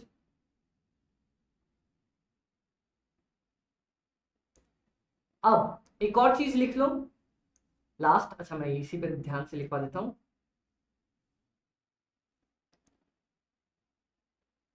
वी यूज आवर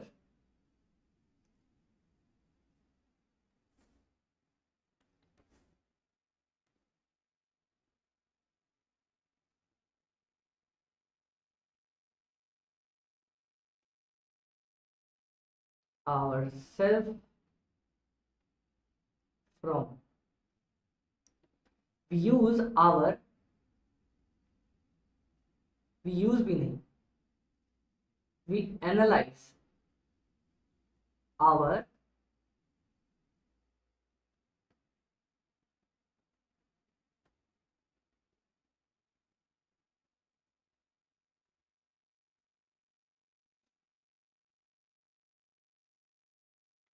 भाई साहब क्या कहना चाहते हैं कि ये बात मैंने आपको हर बार भी बताई है कि मैं अपनी स्ट्रेंथ और वीकनेस को एनालाइज करता हूं, भैया मेरे अंदर क्या क्या चीजें अच्छी बात है, क्या क्या चीजें बुरी बात है, so that I can grab the opportunities, कि आने वाले अपॉर्चुनिटीज को मैं ग्रैब कर सकता है नहीं, to protect our self from the threats. बाहर एक्सटर्नल इन्वायरमेंट में जो थ्रेट है उससे मैं बच सकता हूं या नहीं, मेरे को क्या क्या चीजें करनी पड़ेंगी। ठीक है, ये सेकंड चैप्टर का मोस्ट इंपॉर्टेंट पार्ट है जो हर बार अपने को देखने को मिलने वाला है। आ जाओ, तो ये वाली लाइन अपन की इंपॉर्टेंट है, कौन सी, द इन्वायरमेंट इन विच, ये वाला नहीं, यहां से लिख लो, चलो, the environment in which organisation exist, जिसमें एग्जिस्ट करता है, can be described in the terms of opportunities और threats which operate in the external environment apart from the strength and weakness which exist in the internal environment. ये चलो अपन ने पढ़ लिया, इंटरनल में हमारे पास स्ट्रेंथ वीकनेस, एक्सटर्नल में अपॉर्चुनिटी या threat. Business strategies should always be adequately informed on the developments occurring in their company industry। देखो सीधी सीधी बात है, बोलता है कि जब मैं स्ट्रेटजी बनाना चाहूंगा तो मेरे को इंटरनल इन्वायरमेंट भी पता होनी चाहिए कि यार मेरे पास क्या क्या मजबूत चीजें हैं, क्या क्या मेरे प्लस पॉइंट्स है, क्या क्या मेरे माइनस पॉइंट्स है, प्लस मेरे को ये भी पता होना चाहिए कि यार बाहर की इन्वायरमेंट में कौन कौन सी चीजें वर्क कर रही है। अगर मान लो मेरा पता है क्या, जैसे मैं फॉर एग्जाम्पल मैं बताता हूँ, मैं एक मेडिकल इंडस्ट्री हूँ, ठीक है, मैं एक मेडिकल कंपनी हूँ और मेरे पास ऐसी टेक्नोलॉजी है ना कि कोई भी दवाई सस्ती से सस्ती और अच्छी बनानी होती है तो मैं फटाफट बना लेता हूँ। अब ये मेरे को मेरी अपॉर्चुनिटी, ये मेरे को मेरी स्ट्रेंथ का पता है, अपॉर्चुनिटी है या स्ट्रेंथ है, मेरी चीज है ना, मेरे मेरे बारे में अच्छी बात है ना, तो ऑब्वियसली ये मेरी स्ट्रेंथ होगी। ठीक है, अब सुनो, बाहर क्या होता है, बाहर मतलब इंडिया में कोई बहुत बड़ी बीमारी फैल गई, तो ऐसा बोलना नहीं चाहिए, बहुत गलत बात है, ऐसा कभी नहीं हो, बट अगर बहुत बड़ी बीमारी फैल गई है तो क्या मेरे जैसी मेडिकल कंपनी के लिए, जो कभी भी R&D करके कोई भी दवाई बना सकती है, एक बहुत बड़ी अपॉर्चुनिटी नहीं आ गई है कि नहीं? एक बहुत बड़ी अपॉर्चुनिटी आ गई। तो जब भी मैं स्ट्रेटेजी बनाना चाहूं तो मुझे अपनी स्ट्रेंथ का और बाहर, स्ट्रेंथ और वीकनेस दोनों, और बाहर होने वाली अपॉर्चुनिटी और थ्रेट्स, इन चारों चीजों का पता होना चाहिए। ठीक है? For making any strategic decision they should be able to comprehend the facts available and challenge the underlying assumptions. The external environment can be categorized into micro और macro environment. तो माइक्रो और मैक्रो ना external के ही part है। ये chapter अपन external के बारे में पढ़ रहे हैं ना, तो एक्सटर्नल एनवायरनमेंट के दो पार्ट, माइक्रो और मैक्रो। जैसे मान लो ये पेन दिख रहा है क्या आप लोगों को? हाँ, परफेक्ट। अगर इस पेन के ऊपर ये मैंने कैप डाली तो जो सबसे क्लोज वाला इन्वायरमेंट है ना, ये कैप के पास वाला environment, this is my micro environment. और ये बाहर का जितना भी इन्वायरमेंट है ना, this is my macro environment. देखो अपन देखते हैं इसको अच्छे से। अरे कहाँ सर, आप कहाँ बीच में आ जाते हो? आओ, ये वाला part most important. Micro environment is related to the small area, मैंने बोला ना स्मॉल एरिया, और immediate periphery of the organisation. मतलब जस्ट एकदम ऑर्गेनाइजेशन का दरवाजा खोला और जो सबसे बाहर एकदम क्लोजेस्ट चीज होती है ना इन्वायरमेंट, उसको, उस इन्वायरमेंट को बोलते हैं अपन माइक्रो इन्वायरमेंट। समझ में आया? It influences organisation regularly and directly. तो अगर अपन से पूछे ऐसी कौन सी इन्वायरमेंट है जो डेली अपने को इफेक्ट करती है, एमसीक्यू पॉइंट के लिए इंपॉर्टेंट है, ऐसी कौन सी इन्वायरमेंट है जो एक ऑर्गेनाइजेशन को डेली अफेक्ट करती है, वो है अपनी माइक्रो। क्योंकि उससे ना, एक बात बताऊं, मैं बताता हूं, मेरे ना दो दुश्मन है, ठीक है? फॉर एग्जाम्पल मेरी, मान लो आप लोग दिल्ली तो हो, दिल्ली वाले जो बंदे हैं वो चीज समझ सकते हैं। मान लो मैं सीपी में हूं, ठीक है? मैं सीपी में हूं, एक मेरा दुश्मन बैठा हुआ है कहां पे पता है? एक मेरा दुश्मन क्या लूं मैं, क्या लूं मैं, क्या लूं? मान लो मैं सीपी में हूं और एक मेरा दुश्मन बैठा हुआ है प्रगति मैदान पे, फॉर एग्जाम्पल। चलो मैं ले लेता हूं इतना क्लोज। और दूसरा मेरा दुश्मन पता है कहां बैठा हुआ है? द्वारका। तो मेरे को किस वाले दुश्मन से ज्यादा डर होना चाहिए? एक और एग्जाम्पल ले लेते हैं, ठीक है?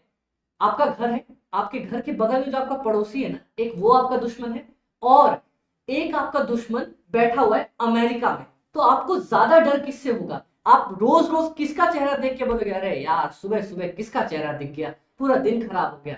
या फिर जेठालाल किसका चेहरा देखना चाहता है सुबह सुबह? बबीता जी का। क्यों? बबीता जी चेहरा देखा एकदम दिन रोशन, है ना? तो ऐसा कौन सा मेरे पास इन्वायरमेंट है जो मेरे को डेली अफेक्ट करेगा यार, जिससे मेरी रोज मुलाकात होती है, जो जस्ट मेरे एकदम क्लोज है ना, वही इन्वायरमेंट मुझे डेली अफेक्ट करेगा। देखा कितने बढ़िया बढ़िया प्यारे प्यारे एग्जांपल उठा के दिए मैंने आपको, है कि नहीं? तो ये वाली चीज है कि कौन सा इन्वायरमेंट मुझे डेली अफेक्ट करा करेगा। अरे वही इन्वायरमेंट जो मेरे सबसे क्लोज है। कौन सा इन्वायरमेंट मेरे सबसे क्लोज है? Micro environment. इतने प्यारे तरीके से पढ़ा रहा हूं, देखो इतनी छोटी सी लाइन को बहुत सारे आप देखोगे ये लाइन पढ़ेंगे भाग लेंगे कि हाँ ठीक है ये अपने को डायरेक्टली ऑलरेडी इफेक्ट करता है, चलो हो गई अच्छी बात, पर समझ में कैसे आए? ऐसे आए। ठीक है गाइस, चल माइक्रो इन्वायरमेंट। अब माइक्रो इन्वायरमेंट में कौन कौन लोग आते हैं ये ध्यान से लिखना, पक्का पक्का पक्का पक्का एमसीक्यू में या फिर 2 नंबर के लिए पूछ सकता है।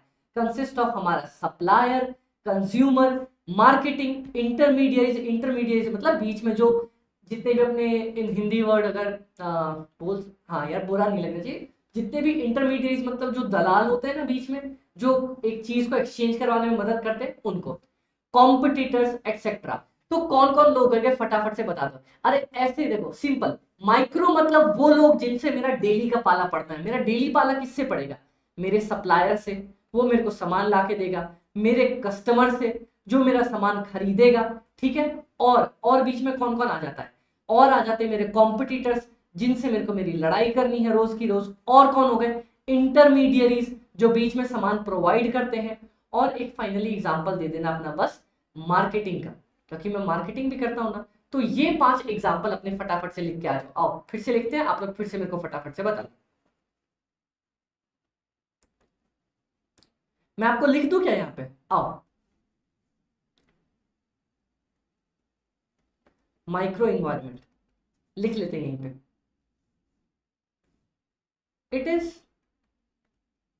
The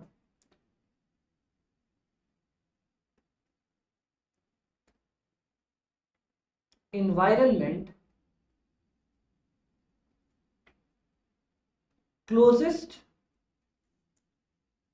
to the organization। सबसे पहली बात कि ये क्लोज होती है, सबसे क्लोज होती है, ठीक है। It is the small area, और पेरिफेरी भी एरिया को ही बोलते हैं, periphery, immediate periphery of organisation. Immediate word बहुत जरूरी है यहाँ पे, पेरिफेरी से भी ज्यादा जरूरी इमीडिएट है, क्योंकि जस्ट बाहर दरवाजा खोला सामने दिख गया। Immediate periphery of organisation, organisation, ठीक है। एंड अफेक्ट्स ऑर्गेनाइजेशन, बड़ा कर दो क्या, and affects organisation on daily basis. Done. इसके फटाफट से एग्जाम्पल भी लिख दो। अपने पास कौन कौन से लोग हैं जिनसे अपन रोज मिलते जुलते हैं? एक है मेरा सप्लायर, एक है मेरा कस्टमर, फिर है मेरा कॉम्पिटिटर, कॉम्पिटिटर के बाद भैया जो मेरा इंटरमीडियरी है, और फाइनली कौन? इंटरमीडियरी के बाद जिसके थ्रू मैं मार्केटिंग अपनी करवाता हूं, जिनसे मेरा रोज का मिलना जुलना, रोज का उठना बैठना भैया अपना, ऐसा ही समझा क्या अपने को?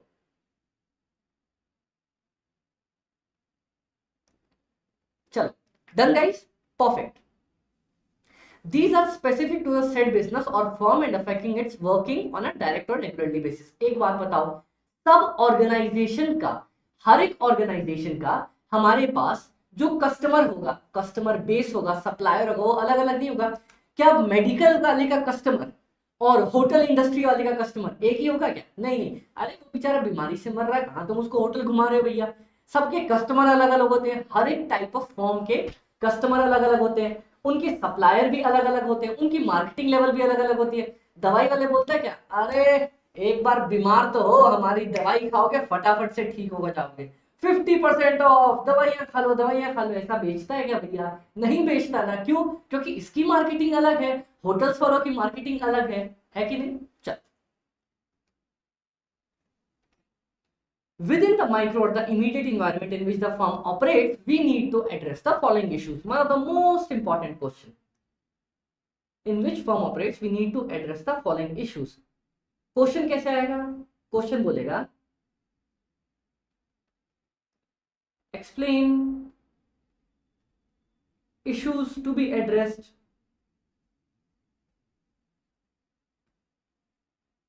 in micro environment. पता है इसको सॉल्व करने का एक ही तरीका, इसका पॉइंट्स लिख देना। 5 लोग कौन कौन थे भैया? मेरा सप्लायर, मेरा कस्टमर, मेरा कॉम्पिटिटर, मेरा इंटरमीडिएट और मेरा मार्केटिंग। अब देखो, the existing customer base on which the firm relies for business. ठीक है,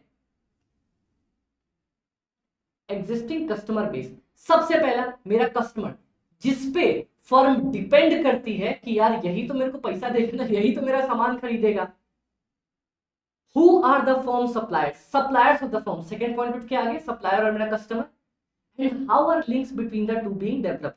मतलब मेरा सप्लायर कौन है और हम दोनों के बीच में लिंक कैसी है? अच्छी लिंक होगी तब तो यार। अगर मान लो अचानक आज कस्टमर है, आज दिवाली है, ठीक है, और अचानक कस्टमर आ गए। अब मान लो अगर मैं मिठाइयाँ बेचता हूँ और मेरे दूध वाले से अच्छे संबंध है, तो मैं उसको बोलूंगा ना भैया यार आज अपने को रिक्वायरमेंट एक्स्ट्रा है, प्लीज ला दो ना यार। तो वो बोलेगा ठीक है भैया आप बोलो मैं उतना ला के दूंगा। और यही मेरे दूध वाले से रिश्ते खराब होंगे, नहीं है भैया खत्म हो गया, गो डाई, खत्म, भाग जाओ ऐसे ऐसे, ठीक है कि नहीं? तो अब अगला वाला देखें, the direct competition and comparative performance. मतलब भैया मेरा कौन कॉम्पिटिटर है, कौन सा है जो मेरे से कंपीट कर रहा है, बेमतलब भिड़ने के लिए आ रहा है। एंड कंपेरेटिव परफॉर्मेंस, एंड भाई साहब कैसा परफॉर्म कर रहा है, तो कौन कौन से 3 लोग हैं? सबसे पहला अपन ऊपर वाले एग्जांपल से उठाए, कस्टमर। भाई कौन मेरा कस्टमर है जो मेरे को सामान खरीदेगा और रेवेन्यू देगा? मेरा सप्लायर और सप्लायर के साथ रिश्ते कैसे हैं? तीसरा, डायरेक्ट कंपटीशन मेरा कौन है और उसकी परफॉर्मेंस कैसी है? 3 तो अपने ऊपर से उठ के आ गए, आ जाओ। उसके बाद क्या था अपना? 2 पॉइंट बचते थे, एक मार्केटिंग इंटरमीडियरी, उसको हटाओ। The employees of the firm, their characteristics and how they are organised. इसी के बगल में लिख लो अपना, एक एम्प्लॉयज भी तो रोज का पार्ट है ना, रोज का मिलना जुलना एम्प्लॉयज से। तो employees of the firm, their characteristics की मतलब भैया कैसा परफॉर्म करता है बंदा, अच्छा काम करता है नहीं करता है, and how they are organised, उनको कैसे ऑर्गेनाइज और मैनेज किया जाता है। The ways in which firm can raise finance, अपन पैसे कहां से रेंज करते हैं? डेट से, इक्विटी से, प्रेफरेंस से, कहां से रेज करते हैं अपन? ये वाला पॉइंट। और the local community within which the firm operates, अपन कहां पे काम कर रहे हैं यार? एक बात बताओ, लोकल कम्युनिटी मतलब मैं गांव में काम कर रहा हूं, शहर में कोने में दुकान है, शहर के बीचों बीच दुकान है, कहां पे है? ये वाली सारी मेरी माइक्रो इन्वायरमेंट आती है। तो फटाफट से ना, मार्केटिंग के जगह पे अपन एक, मैं लिखता हूं आपको, एरिया ऑफ बिजनेस। अब देखो मैं ऊपर से उठाऊं, सबसे पहला वाला पार्ट, यार माइक्रो इन्वायरमेंट बोलते हैं किसको? माइक्रो इन्वायरमेंट, इमीडिएट इन्वायरमेंट, जो immediate periphery of the business, small area, मतलब दरवाजा खुला दिख गया। क्या ये मेरे को डायरेक्टली डायरेक्टली अफेक्ट करता है और रेगुलरली अफेक्ट करता है? हाँ करता है। कौन कौन लोग आते हैं? एक तो भैया मेरा सबसे पहला सप्लायर, दूसरा मेरा कस्टमर, तीसरा मेरा इंटरमीडियरी, उसके बाद कॉम्पिटिटर, और कॉम्पिटिटर के बाद मार्केटिंग, ठीक है, आ जाओ, और एम्प्लॉइज।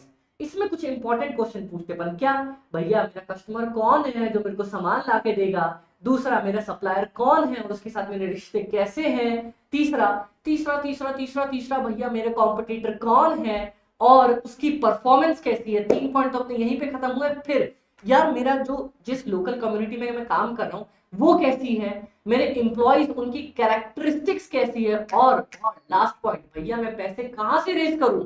डेट से करूं, इक्विटी से करूं, प्रेफरेंस से करूं, कहां से करूं? ये तो बताओ। तो माइक्रो इन्वायरमेंट में ये वाले हमारे इंपॉर्टेंट क्वेश्चन होते हैं, ठीक है। The factors in the micro environment often relate an organisation to the macro issues. अरे बोलता है कि माइक्रो वाले जो होते हैं ना, वही आगे जाके मैक्रो से जुड़ जाते, तो वो तो अपने को भी पता है। Influencing the ways a firm reacts in the market place. The macro environment is the portion of, अब मैक्रो इन्वायरमेंट के बारे में बोल रहा है। The macro environment is the portion of the outside world, बाहर की दुनिया, that significantly affects how an organization operates, but is typically much beyond its direct control and influence. ये अपने डायरेक्ट कंट्रोल पे नहीं होता, जैसे गवर्नमेंट, जैसे इन्वायरमेंट। समझ में आया? ये वाली सारी चीजें। क्या अमित भाई इतने फनी तरीके से मस्ती करते हो? तो मैक्रो इन्वायरमेंट कौन सी है? मैक्रो इन्वायरमेंट वो इन्वायरमेंट है जो माइक्रो नहीं है, मतलब वो इन्वायरमेंट जो डायरेक्ट इमीडिएट पेरिफेरी पे नहीं है, ठीक है। दूसरा मींस वो इन्वायरमेंट जो अपने को डायरेक्टली अफेक्ट नहीं करती, ठीक है, और हम उसे डायरेक्टली कंट्रोल नहीं कर सकते। Is the portion of the outside world, ये लिख के आना है अपने को, किसी भी तरीके से लिख के आना कि आउटसाइड वर्ल्ड की बात कर रहा है। दैट सिग्निफिकेंटली अफेक्ट, जो अफेक्ट करता है कि हाउ एन ऑर्गेनाइजेशन ऑपरेट्स, मैं कैसे काम करूंगी, and is typically much beyond the direct control, मतलब अपने डायरेक्ट कंट्रोल और इन्फ्लुएंस से परे है। Elements of the macro environment, macro environment में कौन कौन से लोग आते हैं, और इसी से मिलके बनता है अपना एक फर्दर कंसेप्ट आएगा जिसको बोलते हैं पेस्टल एनालिसिस। पेस्टल बोल दो, पेस्टले बोल दो, पेस्टले बोल दो, जो बोलना है बोल दो, ये आएगा अपना पेस्टल एनालिसिस। तो पेस्टल एनालिसिस और एक्सटर्नल इन्वायरमेंट के पार्ट, ये बहुत प्यारी चीजें हैं, ये दोनों साथ में लिंक्ड है, ये अपन अपने नेक्स्ट क्लास में पढ़ेंगे। आज का पार्ट यहीं तक खत्म कर रहे हैं। कौन सा? हमने माइक्रो इन्वायरमेंट सबसे लास्ट में पढ़ा है, जिसमें हमने देखा कि माइक्रो इन्वायरमेंट क्या है यार। माइक्रो इन्वायरमेंट वो छोटी सी इन्वायरमेंट है इमीडिएट पेरिफेरी पे जो अपने को डायरेक्टली अफेक्ट कर रही है, और and it includes supplier, customer, competitor, marketing, intermediary, employees, खत्म, बस बात खत्म। इतना सही पार्ट पूछेगा। जब भी अगर अपने से, मैंने बोला था ना आपको, कभी भी पूछे कि बेनिफिट्स बताओ, सिग्निफिकेंस बताओ, लिमिटेशंस बताओ, या फिर ये पूछ दे कि व्हाट अ फर्म ऑपरेट्स, मतलब माइक्रो इन्वायरमेंट में कौन कौन से फैक्टर्स को अपने को एड्रेस करना पड़ता है, तो माइक्रो इन्वायरमेंट का छोटा सा डेफिनेशन लिखना, फिर ये 5 पॉइंट्स लिखना। Okay guys, done. तो तो चलो हमने यहां तक खत्म कर लिया। आई गेस इस वाले में ना अपने को टोटल 4 क्लासेस लगनी चाहिए। 4 क्लासेस के अंदर अंदर अपना पूरा का पूरा ये चैप्टर खत्म हो जाएगा। ओके गाइस, चलो तो आज की क्लास ओवर है। आई होप आप लोगों को मजा आया होगा। मजा आया है तो अपने अमित भाई को पिंग करो कि अमित भाई बहुत इंटरेस्टिंग सेशन जा रहे हैं, रोज मजा आ रहा है, ऐसे ही सेशन लेते रहो। और अगर कुछ इंप्रूवमेंट्स लग रही है तो उसके लिए भी अपने को पिंग करो, अपन आपके लिए वो भी चीज करवा के देंगे। ओके गाइस, चलो बाय बाय, टेक केयर, अच्छे से पढ़ाई करना, खुश रहना, क्योंकि अपना क्या मोटो है, खुशी से एग्जाम देंगे तो मार्क्स झक मार के पीछे आएंगे। Bye bye.